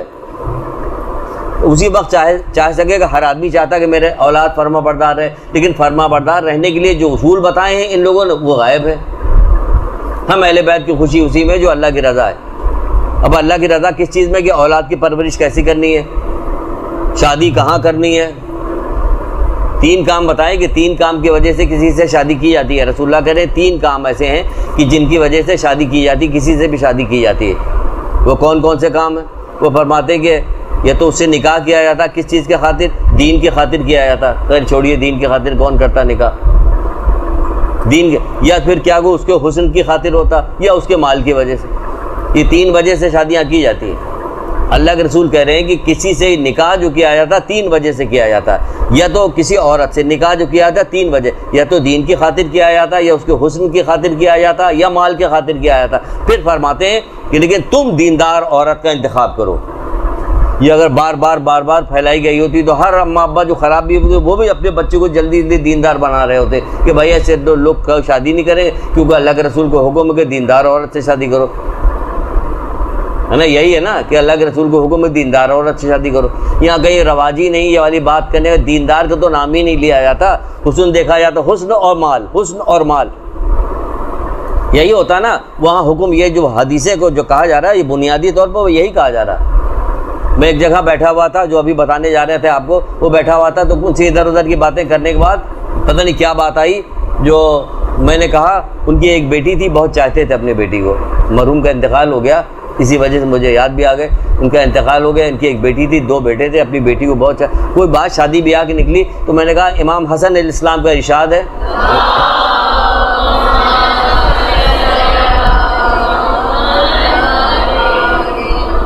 कह रहे आप फरमाते हैं कि किसी ने आके पूछा कि मौला मैं अपनी बेटी की शादी किसके साथ करूं? कहने लगे कि किसी खुदा तरस आदमी से करना शादी, कि किसी खुदा तरस आदमी से शादी करना, वो खुश होगा तो उसकी इज्जत करेगा, अगर वो नाराज़ होगा तो उस पर जुल्म नहीं करेगा। हम ये देखिए, ये हदीसें कई बार हम सुना चुके हैं, पुरानी लड़कियां गवाह होंगी कि मैंने सुनाई कई बार कि किसी खुदा तरस आदमी से शादी करना कि वो उससे खुश होगा तो उसकी इज्जत करेगा, लेकिन उससे नाराज़ होगा तो उस पर जुल्म नहीं करेगा। अच्छा, मैं वहाँ जितनी देर तक बैठा रहा, घुमा फिरा के इधर उधर बात होती रही, उन्होंने 3 दफ़ा मुझसे ये वाली बात की, वो ज़रा फिर से दोहरा दीजिएगा। मैं समझ गया कि ये अपनी बेटी की खातिर ये बात बार बार मुझसे पूछ रहे हैं कि याद रह जाए इनके दिमाग में। कह रहे थे फिर से बताइएगा वो मौला ने क्या कहा था, फिर से बताइएगा वो मौला ने क्या कहा। मेरे दिल पर बड़ा असर हुआ उनकी इस बात का कि ये आदमी अपनी बेटी से कितनी मोहब्बत करता है और कितना इस बात में फ़िक्रमंद है कि कहीं मेरी बेटी की शादी किसी ऐसे शख्स के साथ ना हो जाए जो खुदा तरस ना हो। तो ये सब क्या थे, ये हदीसें तो आगे बढ़ाती है ना, मुख्तलिफ जगह पे जाके गुफ्तगू की जगह बताई, वो कह रहे हैं कि शादी करना तो बस सिर्फ दीनदार से ही निकाह करना, इंतखाब करो तो दीनदार का इंतखाब। हम यहाँ दीनदार का इंतखाब ही नहीं करते।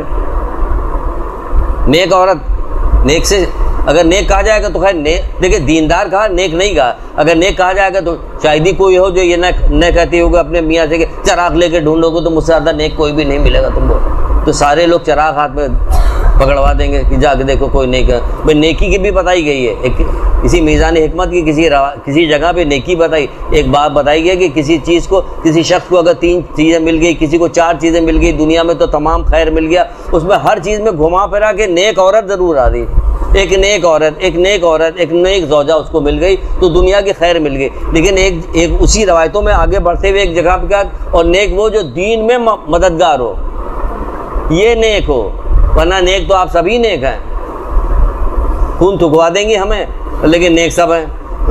देखिए वो कह रहे हैं कि दीन में मददगार हो, वो नेक हो, दीन में मददगार तब नेक कहा जाएगा, वरना सभी नेक हैं, हर आदमी नेक नहीं। वो कह रहे दीन में जो मददगार हो। तो यहाँ भी रसूलुल्लाह ने यही कहा कि तुम दीनदार औरत का इंतखाब करो। कहाँ दीनदार औरत के, आम नहीं की गई ना बात, पता नहीं है ना, कार्डी भी लिख दो कि तुम दीनदार औरत का इंतखाब करो, और फाड़ के फेंक दिया जाएगा कि हमारी बेटी तो छोड़िए। खैर फिर किसी जगह पे लिखा है कि बेहतरीन शादी वो जो सादगी से हो और आसानी के साथ हो, अंजाम पाए, सादगी और आसानी के साथ अंजाम पाए। कोई है सादगी और आसानी के साथ अंजाम देने वाला माशरे में? हदीसें आम होती तो लोगों के कान तक बात पड़ती तो कोई तो रुकता कहीं पे। ये हम जो बता रहे हैं कि आसार बाकी रखने की चीज़ बता दें कि बेहतरीन शादी बता रहे कि बेहतरीन शादी वो, बेहतरीन शादी हमारे नज़दीक बेहतरीन शादी कॉन्टिनेंटल में हुई थी, पल्स में हुई थी, फला जगह हुई थी, उस जगह हुई थी, इतने लाख रुपए खर्च हुए थे, ये होती बेहतरीन शादी। और कितनी भी बेहतरीन जगह शादी हो रही होगी, कितना भी सामान क्यों, कितने भी अच्छे लोग क्यों ना बुलाए, बस जिस तरह से वो ढकना हटता है ना, फिर देख लीजिए सारी शराफत मलिया मेट हो जाती है उसी वक्त खाने पे जिस पर टूटा जाता है।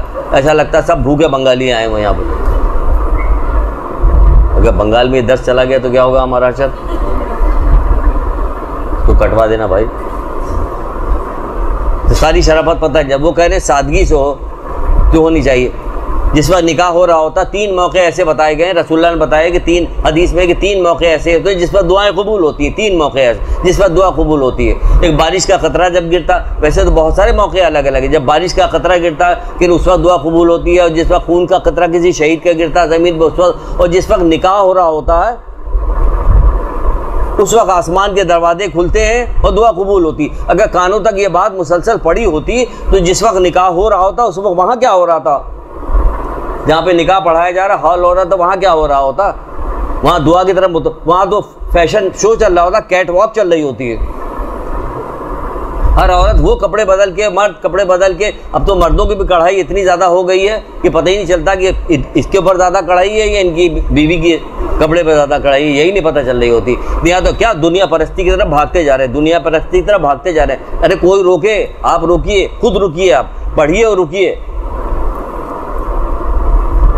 अल्लाह ताला को कसरत या किल्लत से कोई फ़र्क नहीं पड़ता होता। ये याद रखिए, जो तकवा परहेजगारी अख्तियार करेगा, जो अल्लाह और उसके रसूल की बात मानेगा, वो अपना भला करेगा, वरना अल्लाह ताला को इसमें कोई फ़ायदा नहीं। हाँ, उसे दर्द ज़रूर अपनी मखलूक का, इसीलिए वो बार बार हमें ढील देता है, छूट देता है, तंबी कराता है। 1,24,000 अम्बिया भेजे, बहुत सारी किताबें भेजी, सब काम किया, इसीलिए कि हमसे मोहब्बत करता है कि हम सीधे रास्ते पर चले। वहाँ जो दुआ कबूल होने वाला वक्त हुआ, वो तो हर फर्द गाफिल होता है। अगर ये आम होती बात कही जा रही होती, कुछ नहीं, वो निकाह पढ़ाने वाले थे वही कहते थे दुआ कीजिए, बेहतरीन मौका है इस वक्त, आसमान के दरवाजे खोल दिए गए। निकाह से ही वापस आ रहे थे, उनको लेके निकाह खां को। मैं कहा माफ़ी चाहता हूँ अगर एक बात कह दूँ, बुरा न मनाइएगा। लेकिन क्या, मैंने कहा जो दुआ करवा रहे थे कम से कम अंगूठी भी करवा देते उनके हाथ से, दूल्हा साहब के सोने की जो पहने हुए थे। हाँ, तवज्जो दिलाने से तवज्जो पैदा होती है, तो तवज्जो दिलाई जाए कि क्या हो रहा, कितना बेहतरीन मौका होता है इस वक्त, कितनी शादियों में आप लोग शिरकत करती, कितना निकाह हो रहा है। जब हदीस में कहा जा रहा है तो सचमुच दरवाजे आसमान के खोल दिए जाते हैं उस वक्त, तो उस वक्त कोई दुआ कबूल होगी? कहना अगर आप मुतवज्जे हो जाएगी तब भी दुआ कबूल नहीं होगी। कहन क्यों नहीं होगी? कहन तकवा और परहेजगारी के साथ दुआ कबूल होती है। तो बग़ैर परहेजगारी की दुआ करना ऐसे ही, और अल्लाह के रसूल कह रहे जैसे बग़ैर कमान के तीर चलाना। बग़ैर कमान के तीर चलाने समझिए, मतलब कि कमान नहीं, तीर मौजूद है, बंदूक नहीं, खाली गोली मौजूद है, फेंकी ऐसी गोली, क्या होगा? कुछ भी नहीं होगा, कुछ भी नहीं होगा। और परहेजगारी के साथ जो दुआ होगी वह ऐसे ही थोड़ी सी भी मकदार में, वो परहेजगारी है थोड़ी सी भी, तो भी ऐसे जैसे खाने में नमक की मकदार होती है इतनी भी चल जाएगी कि आपकी दुआ पूरी हो। परहेजगारी तो अख्तियार कीजिए, तो वो दुआ ही नहीं पूरी होगी तो वहाँ दुआ नहीं। सहीफ़े कामला इतनी क्या मौका है, क्या आजकल का ज़माना लगा हुआ कि इसमें जो है सहीफ़े कामला पता ही नहीं किसी को, आप जाके दो बात नहीं कर सकती, आपको हदीस सहीफ़े कामला की दुआई नहीं है। आफियत से इस दौर में आफियत से ज़्यादा किस चीज़ की तमन्ना की जाए।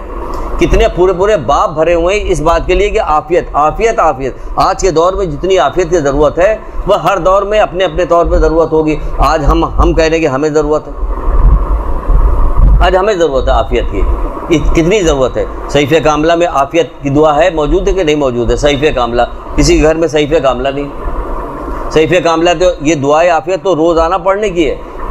और अगर जिसको फुर्सत हो घर पे बैठा हुआ काम काज के लिए नहीं जाता, अगर उसे टाइम मिलता तो वो तो पाँचों वक्त की नमाज में पढ़े दुआए आफियत। कितनी खूबसूरत दुआ है कि आपको याद भी होनी चाहिए। उसमें भी दुआए आफियत में भी ये है, ये कहा जा रहा है मोहब्बत के 10 चीज़ों की आफियत की दुआ मांगी गई है। इसमें सेहत भी है, अमन भी है, आखिरत की भी भलाई चाहिए, दुनिया की भी भलाई चाहिए, दुश्मन से बचने का भी चाहिए, मोहम्मद आले मोहम्मद के लिए जो ज़ियारत करने के लिए जो जा रहे हैं वो सारी भी कबूलियत की चाहिए, कितनी चाहिए, शैतान से बचने की भी। तो हर चीज़ एक दुआ के अंदर तालीम दे दी गई। दुआ आफियत रटी होनी चाहिए, रटी। उसके बाद फ़ौरन ही तो और माँ बाप के हक़ में दुआ, उसके बाद फ़ौरन औलाद के हक़ में दुआ। आजकल की औलाद की भी मसला वैसे ही पैदा हो गया, आफियत का भी मसला ऐसे ही पैदा हो गया। औलाद की भी दुआ देखिए कितनी खूबसूरत दुआ है। सही आपको इतनी याद, किसी महफिल में किसी जगह बैठिए तो आप लोगों से कहिए कि भाई दुआ है आफियत पढ़ो। एक पैराग्राफ सुना दिया उनको, उसी वक्त दर दर दर दर दर दर आपने एक पैराग्राफ सुना दिया, बहुत खुश हो गए, अरे बहुत खूबसूरत दुआ है कि हाँ पढ़िएगा, सहीफ़े कामला में है। अगर आपको ना मिलती तो मैं ला दूँ आपको। आप कहिएगा 350 रुपये की किताब मेरे मत्थे लगवा रहे हैं आप। भाई 350 रुपये की किताब मेरे मत्थे क्या लगवा रहे हैं। 300 400 रुपये का एक कार्ड शादी का छपता है। जब किताब लाने की बात कही जाती है तो बहुत महंगी हो जाती है 100 रुपये की किताब। जब कार्ड आते हैं ना शादी का, देखा कीजिए कितने का है, क्यों कितने का है, कितना महंगा वो कार्ड है। लेकिन जब किताब खरीदने की बात की जाती है तो बहुत पसीने छूट जाते हैं। खुद भी खरीदिए, दूसरों को भी दीजिए खरीद के, तोहफे के तौर पे दीजिए, बाद मरने के आपके काम आएगी। ये बेहतरीन ज़्यादा राह शुमार होगी आपकी। शौक़ दिलाइए, बताइए, कहिए, पैराग्राफ्स याद कीजिए। ए अल्लाह मेरे औलाद की बका, उनकी इस्लाह, उनसे बहरामंदी के सामान मुहैया करके मुझे ममनून एहसान फरमा। मेरे सहारे के लिए उनकी उम्र में बरकत, ज़िंदगियों में तूल दे, उनमें छोटों की परवरिश फरमा, कमज़ोरों को तवानाई दे, उनके जिस्मानी ईमानी अखलाकी हालात को दुरुस्त करके उनके ये सारी चीज़ें जो पता है आप फर सुनाइए तो क्या होगा। उनको नेकोकार, परहेजगार, रोशन दिल, रोशन वक्त बना, अपने दुश्मनों को दुश्मन, अपने तमाम दोस्तों को दोस्त बना। उनकी वजह से मेरी जमीयत में रफ़ा, मेरी मस्जिद में रौनक दुबाला फरमा। उनकी बदौलत मेरा नाम जिंदा रख, मेरी अदम मौजूदगी में उन्हें मेरा कायम मुकाम करार दे। कैसी हसीन हसीन जुमला बयान किया गया।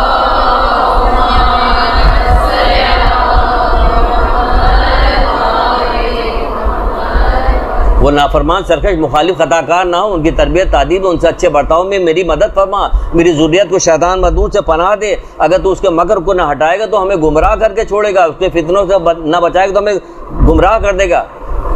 खुदावंदा कसरत दुआ के वसीले से उसे मेरी राह से ही हटा दे। कसरत दुआ के वसीले हमारी राह से ही हटा। जब किसी के सामने आप बयान कीजिएगा, अच्छी अभी तो यहाँ गुफ्तगू हो रही, जल्दी जल्दी बयान किया, लेकिन कहीं आप इत्मीनान के साथ बैठ, कौन है जो नहीं लेने को तैयार होगा? सब के सब लेने को तैयार होगा। जो दुआ मैंने अपने लिए के लिए ऐसी तमाम चीज़ें, तमाम मोमिनीन मोमनात, तमाम मुस्लिमीन मुस्लिमात, मोमिनीन मोमनात को दुनिया आखिरत में मरहमत फरमा। ये भी आखिर में इसी के अंदर कहा जा रहा। जो याद हो गया, जो भूल गया, जो जाहिर हो, जो पोशीदा रहने वाली हो, एलानिया तलब की हो, दर पर्दा, इन तमाम सूरतों में इस वजह मेरी दुआ कबूल, तूने इस्तिजाब दुआ का जिम्मा लिया है तो मेरी दुआ को रद्द न कर। कैसी हसीन हसीन दुआएं मौला ने तालीम दी है। और गज़ब खुदा का हम लोगों को याद नहीं, हम लोगों को पता नहीं। बाकी सबको पूछ लीजिए बैठ के, जब 4 आदमी के सामने गुफ्तगू, सब औरतें मिलकर बैठ कर ही नहीं, उनको तो जो 27 फरवरी थी सन 2070 में पैदा। मैंने कहा रट लो सारी चीज़ें, ऐसे हदीस याद होनी चाहिए सबकी, वो याद किया हुआ तुम लोगों ने। बैठी हुई कहीं बात हो रही थी कि किसी जगह खाने को बुलाएगा, गा रहे औरतों को शोर, हम भी वहाँ कमरे में पहुँचे बुलाने के लिए कि भाई चलो जल्दी, या हम जा रहे हैं, हम देर हो रही, तो वहाँ ये हो रहा था। ज़माने हयात सबकी बयान की, उनकी फला तारीख को पैदा, सबको ज़बानी रटी हुई, तो ज़बानी ये क्यों नहीं रटी हुई? होता कि नहीं होता है भाई, ये क्यों नहीं याद है? खुदारा ये कीजिए, क्योंकि मुसल्ला लश्कर कहा है रसूलुल्लाह ने। मुसल्ला लश्कर, दुआ के सिलसिले में जो गुफ्तगू की गई है वो अल्लाह के रसूल कहते हैं कि दुआ क्या है, दुआ अल्लाह के लश्करों में से एक मुसल्ला लश्कर है। मुसल्ला लश्कर, बताइए, लश्कर भी वो मुसल्ला, ये भी तो आते हैं गाड़ियाँ भर के मुसल्ला लश्कर आए, दरवाज़ा तोड़ा जेल का, सबको लेके चले गए, सब लोग खड़े देखते रह गए। यहाँ अल्लाह ताला के भी मुसल्ला लश्कर है। नहजुल फसा की रवायत है, रसूलुल्लाह करे ये मुसल्ला लश्कर है। तो उनको तमाम लवाजमात के साथ दुआ के लवाजमात, अल्लाह ताला की हम्द सना किया, अपने गुनाहों से तौबा किया आपने, कहा अल्लाह मेरे गुनाह माफ़ कर दे। खाली गुनाह माफ़ करने की दुआ मत मांगे गए, साथ में ये भी अल्लाह मेरे गुनाह माफ़ कर दे और मुझे आइंदा गुनाह करने से रोक परवरदिगार, तू बहुत ताकत रखने वाला, तो परवरदिगार बहाने से मुझे रोक ले, मैं गुनाहों से रुक जाऊं। सच्ची दुआ मांग के फिर दुआ कीजिए। देखिए, अगर मांगी जा रही होती, वहाँ पारा चनार से लेके यहाँ तक दुआएं मांगी जा रही होती, ये सहीफ़े कामले से दुआएं आफियत पढ़ी जा रही होती, ये जो जोशन सगीर इसकी पढ़ी जा रही होती, दुश्मन से बचने की हक़ की दुआएं इसमें लिखी वो पढ़ी जा रही होती, तो आज नक्शा दूसरा होता। क्योंकि अल्लाह के रसूल गलत बात तो नहीं करे, ये मुसल्ला लश्कर है। ये क्या दुआएं मुसल्ला लश्कर है, मुसल्ला कहा कि मुसल्ला लश्कर है, जो भला नाजिल हो चुकी होती है। छठे इमाम की एक रवायत है, दुआ का भी पूरा बाब है, उसको लेना चाहिए।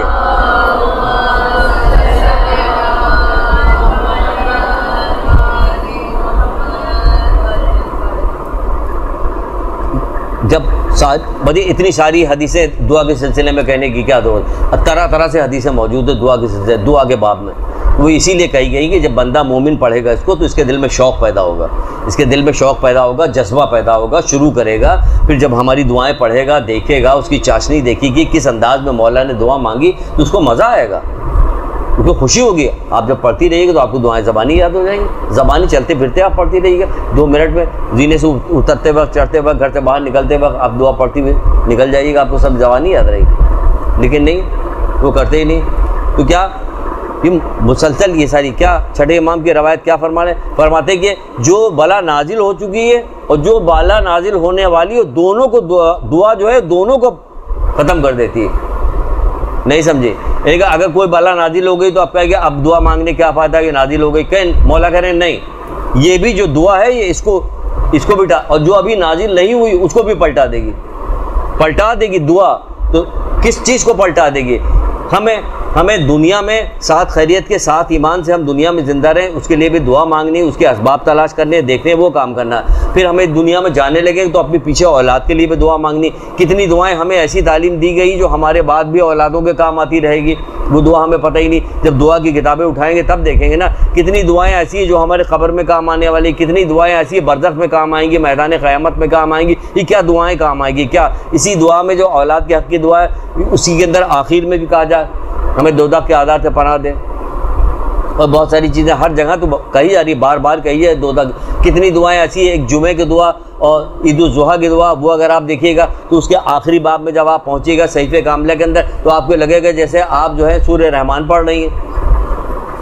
हर एक लाइन के बाद ए अल्लाह रहमत नाजिल फरमा मोहम्मद उनकी आल पे, मुझे गुनाहों से महफूज रखे। ए अल्लाह रहमत नाजिल फरमा मोहम्मद आले मोहम्मद, मेरी रोज़ी में फरमा। ए अल्लाह रहमत नाजिल फरमा मोहम्मद आले मोहम्मद पे, मुझे ये काम। अरे हर बात के साथ एक जगह जुमला ये, और हर दफ़ा जो ये जुमला कहा जाता है इसका अलग से सवाब एक रवायत में लिखा हुआ कि जो आदमी ये वाली बात कहते हैं ए अल्लाह रहमत नाजिल फरमा मोहम्मद आले मोहम्मद पे, तो उसके लिए एक अलग।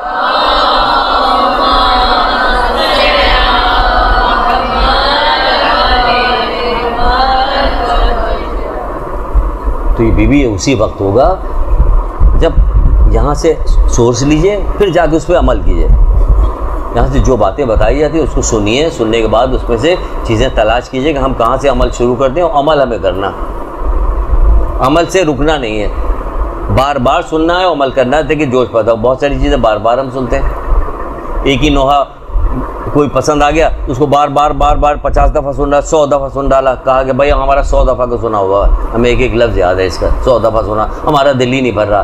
तो भाई कुरान की आयत पढ़ने में, सुनने में क्यों दिल भर जाता है? क्योंकि उसमें नसीहत हो रही। हदीसें सुनने में क्यों दिल भर रहा? क्योंकि उनमें नसीहत की, खाली नसीहत नहीं की जा रही, हिकमत की बातें होती है। हिकमत कि कितना हमें तो बड़ा खूबसूरत लगता है। दुआ अल्लाह के लश्करों में से एक मुसल्ला लश्कर है जो क़ज़ा को पलटा देता है, क़ज़ा को पलटा देता है। क़ज़ा को आई हुई क़ज़ा को पलटा देती क्या दुआ? लेकिन नहीं, हमें याद दुआ के सिलसिले में जहाँ बैठ जाइए आपने 4 हदीसें दुआ के सिलसिले में सुना डाली, लोग दुआ की तरफ मुतवज्जे हो जाएंगे। ये तो बहाने से आपको ये तमाम चीज़ें फैलाते हैं। खुदावंदा उस बंदे को शाद व आबाद रखे जिसने मेरी बात सुनी, उसे याद रखा, फिर मेरी तरफ से उसे दूसरों को पहुँचाया। नीचे लगी हुई फ्रेम लगा हुआ कि नहीं लगा हुआ, अगर पूछ दिया जाए कि हाँ जितने फ्रेम लगे उसमें कौन कौन सी हदीसें हैं, 5-5 लाख रुपया मिलेगा, फौरन मुतालबा आ जाएगा। आपको 2 हफ्ते पहले बताना चाहिए था। भाई तो चढ़ रही उतर रही देख नहीं क्या लिखा हुआ, सोच समझ के देख के ढूंढ के ही निकाला जाता है। फेसबुक पे जाइए, रोज़ाना एक हदीस दी जाती है कि नहीं दी जाती है, कौन कौन देखता है? यानी फेसबुक जो हमारे मदरसे के फेसबुक है, रोज़ाना एक हदीस डालते हैं और मसाइल कुछ मसले डालते हैं, तो देखना चाहिए, याद करना चाहिए, और छांट के डालते हैं कि क्या ज़रूरत है, किस चीज़ की ज़रूरत है, वो वाली डाल रहे होते, बना रहे होते, डाल रहे होते, काम कर रहे होते सारे बच्चे आपके लिए, क्योंकि आप कोई देखने को तैयार नहीं। जबकि उस पर जाइएगा तो आपको पता चलेगा, और हज़ार आदमी एक दिन में देख डालते हैं, लोग देखने वाले आपको छोड़कर। उसे ये भी कहा जाए आपको माइनस करके 1000-2000 आदमी एक दिन में देख डालते हैं। उसमें हवाले भी दिए रहते हैं कि हवाले भी देख लीजिए, अपनी कॉपी बनाइए। एक साहब थे, वो अपनी बच्ची के बारे में बात कर रहे थे, हमने कहा वो देखती है, बाहर रहते हैं इस्लामाबाद में बच्ची। मैंने कहा उनसे कहिए कि वो आप उसमें USB के ऊपर आप निकाल लीजिए, थोड़ा सा पैसा उनको निकाल लीजिए, फिर क्या कीजिए कि इसकी पूरी किताब बना लीजिए, कॉपी बना लीजिए, वो बच्ची को शौक़ में बनाइए कि उससे कहिए याद करो बेटा, फिर USB में इसको सब सेव करती जाओ, फिर हम इसकी कॉपी बना के तुमको देंगे। छोटी बच्ची, उसको शौक़ पैदा होगा, इस तरह उसको मालूम होगा, चीज़ें भी याद हो जाएंगी। फिर उसको किसी इनाम का वादा कर लीजिएगा, ये कर लोगे तो मैं इस तरह से उसको सारी याद हो जाएगी। फिर हमने कहा फ्रेम भी अच्छा खूबसूरत होता तो उससे मज़ा भी आ गया, हाँ ये तरकीब तो अच्छी है। तरकीब उसके लिए अच्छी, इस्लामाबाद के लिए, कराची वालों के लिए। अब की क्लास में आएंगे तो पूछेंगे, फिर हम आने ही नहीं देंगे अब की। अभी तो 15 दिन बाद, 1 महीने बाद आए, अब और देर लगा देंगे हम, या और भी नहीं आने पाए, किसी तरह से ना आने पाए आप, या और देर लगवा देंगे। तो ये जो चीज़ें आपको बताई जा रही हैं वो इसीलिए बताई जा रही है कि आसार बाकी रखने के लिए क्या, हर शोबे की हदीसें हमें याद रखनी है, हर शोबे की। कोई तो शोबा ऐसा नहीं कि जिस सिलसिले में हमें हदीसें नहीं याद होने, चाहे वो दुआ के सिलसिले में होती है, दुआ के सिलसिले में बहुत सारी बात बताई, लेकिन सिर्फ आफियत की बात बताई, क्योंकि इस वक्त दुआए आफियत की बहुत शदीद ज़रूरत है। जो फाजिल हैं, जिनके पास वक्त है, वो मिल्लत के ऊपर, कौम के ऊपर, अगर मिसाल के तौर पर कोई कहा जाए कि आपको कई 1 लाख रुपया पर डे आपको मिलेगा, तो आप कहिएगा मैं 100 फ़कीरों को रोज़ खाना खिलाऊंगा, मुझे बड़ा सवाब मिलेगा। लेकिन अगर आपको इतना वक्त दिया हुआ, अल्लाह ताला ने सेहत दी हुई, वक्त दिया हुआ आपके पास, तो आप 10 मिनट को एक दुआ जोशन सगीर पढ़ डालिए तमाम मोमिनीन मोमिनात के लिए, तो क्या बुरी बात है। तो 1000 से खाना खिलाने से भी ऊपर का सवाब आपको मिलेगा। लेकिन कोई आए, आपको बताए, वो सवाब आसमान के पर्दे हटाए, आपको सवाब दिखाए, आपको मुकाम दिखाए, तब होगा। वो यहाँ कह रहे कि बगैर देखे ईमान ले आएंगे, मैं उनसे मुलाकात का शौक़ रखता हूँ, तो ये चीज़ मैं आपको शौक़ नहीं पता कर रही, वो हमसे मुलाकात का शौक़ रखते हैं इसी बात के कि हम बगैर देखे ईमान ले आए। तो बगैर देखे इस बात का ईमान ले आइए कि आप मोमिनीन के लिए करें। मोमिनीन को खुश करने से ज़्यादा तो अल्लाह ताला को कोई और चीज़ पसंद ही नहीं। तो जो मोमिनीन को खुश करने से ज़्यादा अल्लाह ताला को कोई चीज़ पसंद नहीं, कोई इबादत उसे पसंद नहीं, तो उसकी जान माल के तहफ़्फ़ुज़ के लिए अगर आप दुआ कीजिएगा तो क्या मिलेगा आपको? जोशन सगीर, एक होता है जोशन कबीर और एक है जोशन सगीर। सहीफ़े कामिला में जोशन सगीर मौजूद। अब उसको पढ़िए तमाम, अगर वो नहीं पढ़ती दुआएं आप तमाम मोमिनीन मोमिनात के नाम लेके पढ़िए कि परवरदिगार तमाम मोमिनीन मोमिनात की तरफ से मैं ये दुआ पढ़ती हूँ, तो आप पढ़ डालिए। तो दुआएं आप तमाम मोमिनीन इस सब मिल के पढ़। आयरलैंड में एक साहब थे, डॉक्टर साहब, उनको वहाँ कोई मसला हुआ, उन्होंने यहाँ फ़ोन किया डॉक्टर आबिद को कि भाई ये ऐसे ऐसे मसला हो रहा, आप हमारे लिए दुआ कीजिए। उन्होंने हम सब लोगों से कहा भाई दुआ कीजिए, दुआ आफियत पढ़ दिया। 1 हफ्ते बाद फ़ोन आ गया, अल्लाह का शुक्र है।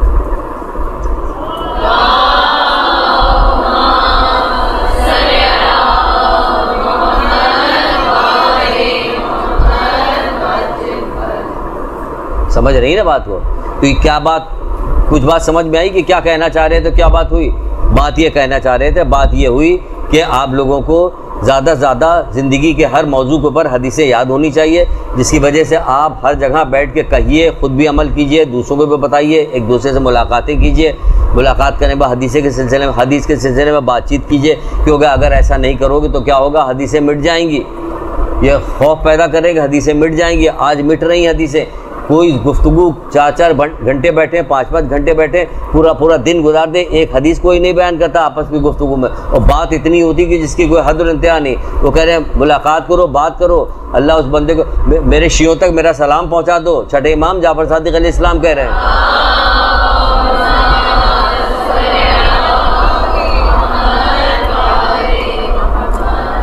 उनसे कह दो अल्लाह ताला, अल्लाह की रहमत उन पे नाजिल हो। पहले कह रहे हैं सलाम पहुँचा दो, कि उन पर सलाम पहुँचा दो। इसके अंदर ये अल्लामा मजलिसी की किताब तहज़ीबुल इस्लाम के अंदर है, हवाला लिख लीजिए, अल्लामा मजलिसी किताब तहज़ीबुल इस्लाम, उसमें मौजूद है कि अल्लाह ताला उनको खुश रखे, शाद मेरा सलाम पहुँचा दो, अल्लाह उन पर रहमत नाजिल करे। जब दो आपस में बैठ कर हमारी अहदीस, हमारे उलूम का तज़किरा करते हैं, तो तीसरा एक फ़रिश्ता उनके दरमियान में होता है।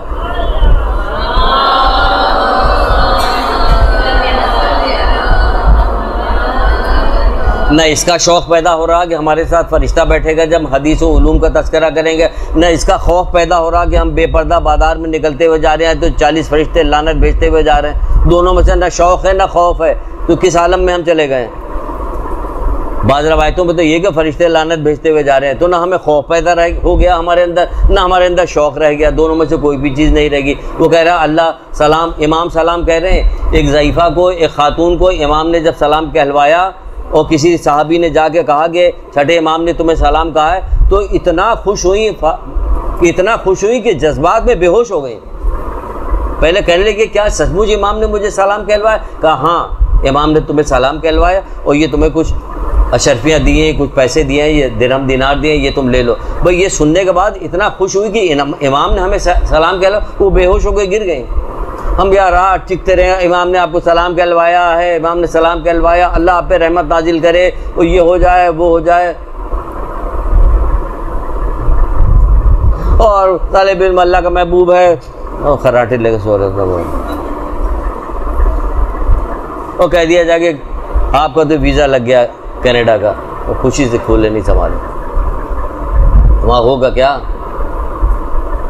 खुद ही पूछ लीजिएगा जो लोग वहाँ पे मौजूद है कि क्या हो रहा, ये पूछ लीजिएगा कि क्या हो रहा। जो लोग हैं वहाँ हम देख रहे हैं क्या हो रहा। उनको कि जब तुम हमारी और दूसरों के हदीसों को जिक्र करते तो हमारा दीन तुम्हारे लिए ज़िंदा होता है। दीन ज़िंदा होने की निशानी बता रहे कि हदीसों का आपस में बैठ कर तज़किरा करो। पाँचवें इमाम मोहम्मद बाक़र अलैहिस्सलाम,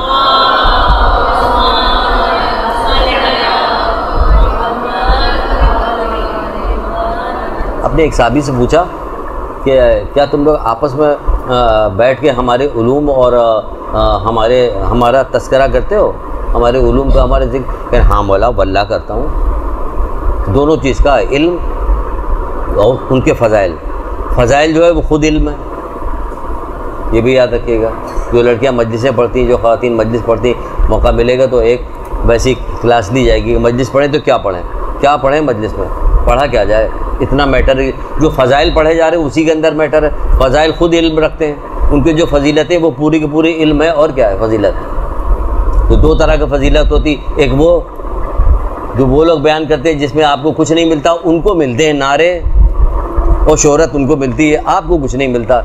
एक वो फजीलतें होती कि जिसमें आपको भी मिलता है, उनको भी मिलता है, बयान करने वाले को भी मिलता है, सुनने वाले को भी मिलता है, कि उनकी दोनों को वो हो रहा होता है। तो करते हो कि हाँ मौला वल्लाह करता हूँ, लेकिन वल्लाह मैं तुम्हारी मजलिस में आने के शौक़, मुझे तुम्हारी खुशबू पसंद है।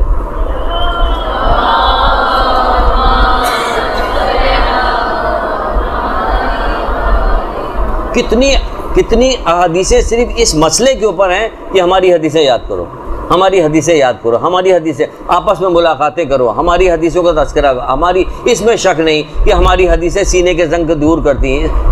किस तरह से बयान की गई सिर्फ हदीसों के सिलसिले में बात, कि अगर हम सिर्फ ये बयान करते रहते कि कुछ नहीं बयान करेंगे, सिर्फ ये कहेंगे हदीसों के फ़ायदे सुनती जाइए, हदीसों का फ़ायदे, तो ये पूरी क्लास हो जाती।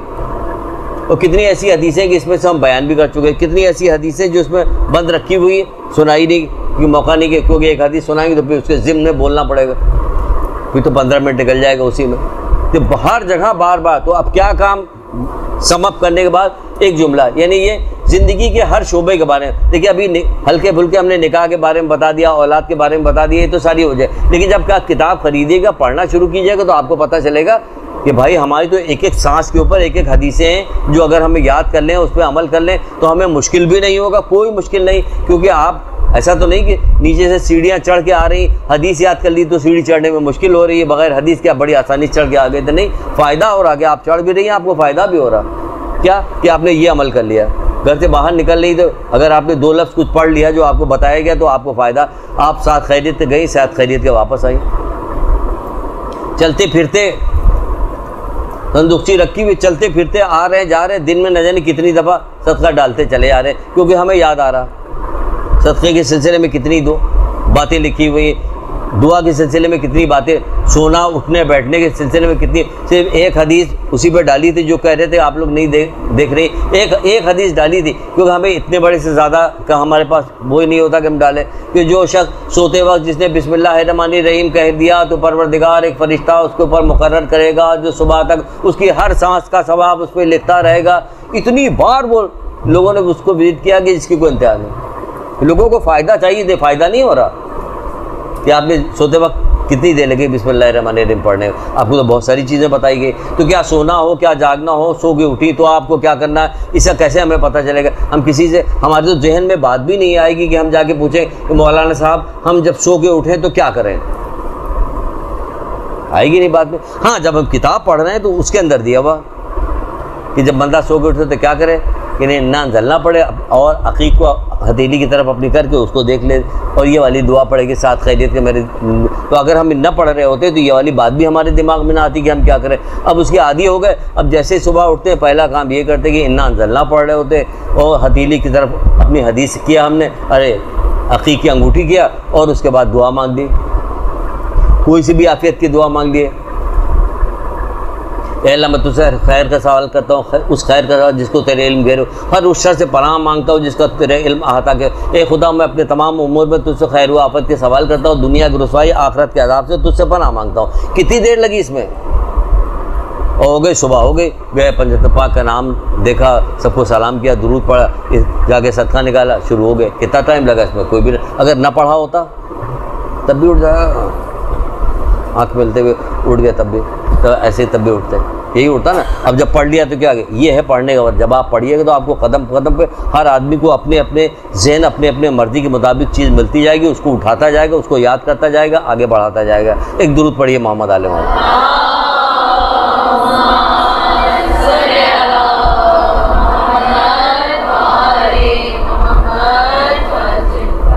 कोई सख्त उस बात कह रही हो तो माफ़ कीजिएगा, क्योंकि उम्मीद नहीं है कि ये जो सवाल आया है कि दाढ़ी रखने का हुक्म कुरान में किस मुकाम पर है और रवायतों में क्या कहा गया है, ये जिसने भी ये भेजा है अल्लाह उसे मुबारक करे कि अगले हफ्ते 3 घंटे की क्लास दाढ़ी पर होगी। और उसके बाद जब आप सब लोग आइएगा तो सबके दाढ़ी होगी। डॉक्टर आबिद की बहुत ही खूबसूरत तरीन क्लास होगी, खूबसूरत तरीन, मज़ेदार भी है, खूबसूरत भी है। इसमें दाढ़ी के सिलसिले में बात की गई है। आप कहिएगा कि हमें दाढ़ी के बारे में क्यों बताया जा रहा, तो आपको इसलिए बताया जाएगा कि जब मर्दों से कहा जाता है कि अपनी औरतों को पर्दा क्यों नहीं कराते, क्या तुम्हारी अक्लों पर पर्दे पड़ गए हैं, तो उनसे हुक्म दिया जाता है कि तुम कहो। बाप से कहा जाता है अपनी बेटी से कहो पर्दा करे, तो ये मर्दी से तो बात की जाए, भाई से कहा जा रहा, बाप से कहा जा रहा, मामू चाचा खालू बुजुर्ग सबकी जिम्मेदारी है कि नहीं जिम्मेदारी। तो इस तरह आपकी भी जिम्मेदारी कि आप उनसे कहिए। दरवाजे पे बेल बजी, माँ दरवाजे के पास गई और जाकर, हाँ मुन्नू जी अम्मी दरवाज़ा खोलिए, दाढ़ी मुंडा के आए हो तो खोलूँगी वरना नहीं खोलूँगी। यही जो हैदर भाई आपका काम करते हैं, उन्होंने आज से काफ़ी दिन पहले बताया था कि उनके एक जानने वाले थे, उसने लड़के ने बेचारे ने दाढ़ी रखी है, अम्मा रोज़ नाराज़ होती, दाढ़ी मुंड दी। एक दिन आए बेल बजाए, उसने कहा दाढ़ी मुंडवा के आए तो खोलेंगे वरना नहीं खोलेंगे। क्यों? माँ का कसूर नहीं है, मालूम नहीं, मालूमात नहीं कि वाकई इतना बड़ा गुनाह नहीं पता होता तो ज़रूर अमल करती वो खातून। अल्लाह बेहतर जानता है कि उनको नहीं बताया गया, उनको नहीं मालूम। लेकिन ये कि जिम्मेदारी किसकी थी? आपकी भी उतनी ही जिम्मेदारी आपकी। आप मदरसे में पढ़ने के लिए आ गई, फंस गई, आप एक तरह से जाल में फंस गई। आपका मुकाम भी बुलंद हो गया और जिम्मेदारी भी बढ़ गई आपकी। ठीक है ना। तो ये इंशाअल्लाह अगली क्लास होगी, खूबसूरत क्लास है, अच्छी क्लास है, बहुत ही मज़ेदार है। आप सुनिएगा, देखिएगा तो खुश हो जाइएगा। ऐसी ऐसी तस्वीरें उसके अंदर हैं, ऐसी ऐसी चीज़ें निकाली गई हैं कि आपको मज़ा आ जाएगा देख के। तो आप दुआएं दीजिएगा। अभी भी दुआ करते हैं कि परवरदिगार मोहम्मद आले मोहम्मद, देखिए क्यों दुआ करते हैं, इसलिए कि जब आप यहाँ पे बैठी हैं, उलूम मोहम्मद आले मोहम्मद को उलूम, भाई हदीस हो, इल्म, इसका सबका तज़किरा हो रहा, तो आपके साथ फरिश्ते भी बैठते हैं। और जब फरिश्ते बैठते हैं, जब आप गिरिया करती किसी बात पे, आपके साथ गिरिया करते हैं। जब आप दुआ करती तो वो आपके साथ दुआ करती। तो कीजिए दुआ इस पर कि मोहम्मद आले मोहम्मद, परवरदिगार मोहम्मद आले मोहम्मद के सदक़े में जो बंदा जहाँ जहाँ परेशान हो, उसकी परेशानियों को दूर करे। जो बीमार है, परवरदिगार मोहम्मद आले मोहम्मद के सदक़े में उन्हें शिफा अता फरमाए। दुनिया आखिरत की तमाम खैर परवरदिगार हम लोगों को इनायत फरमा, और हर तरह की मुश्किलात और मसाइब से महफूज रख। मुनाफिकीन को ज़लील और रुस्वा कर, मोमिनीन की मदद फरमा।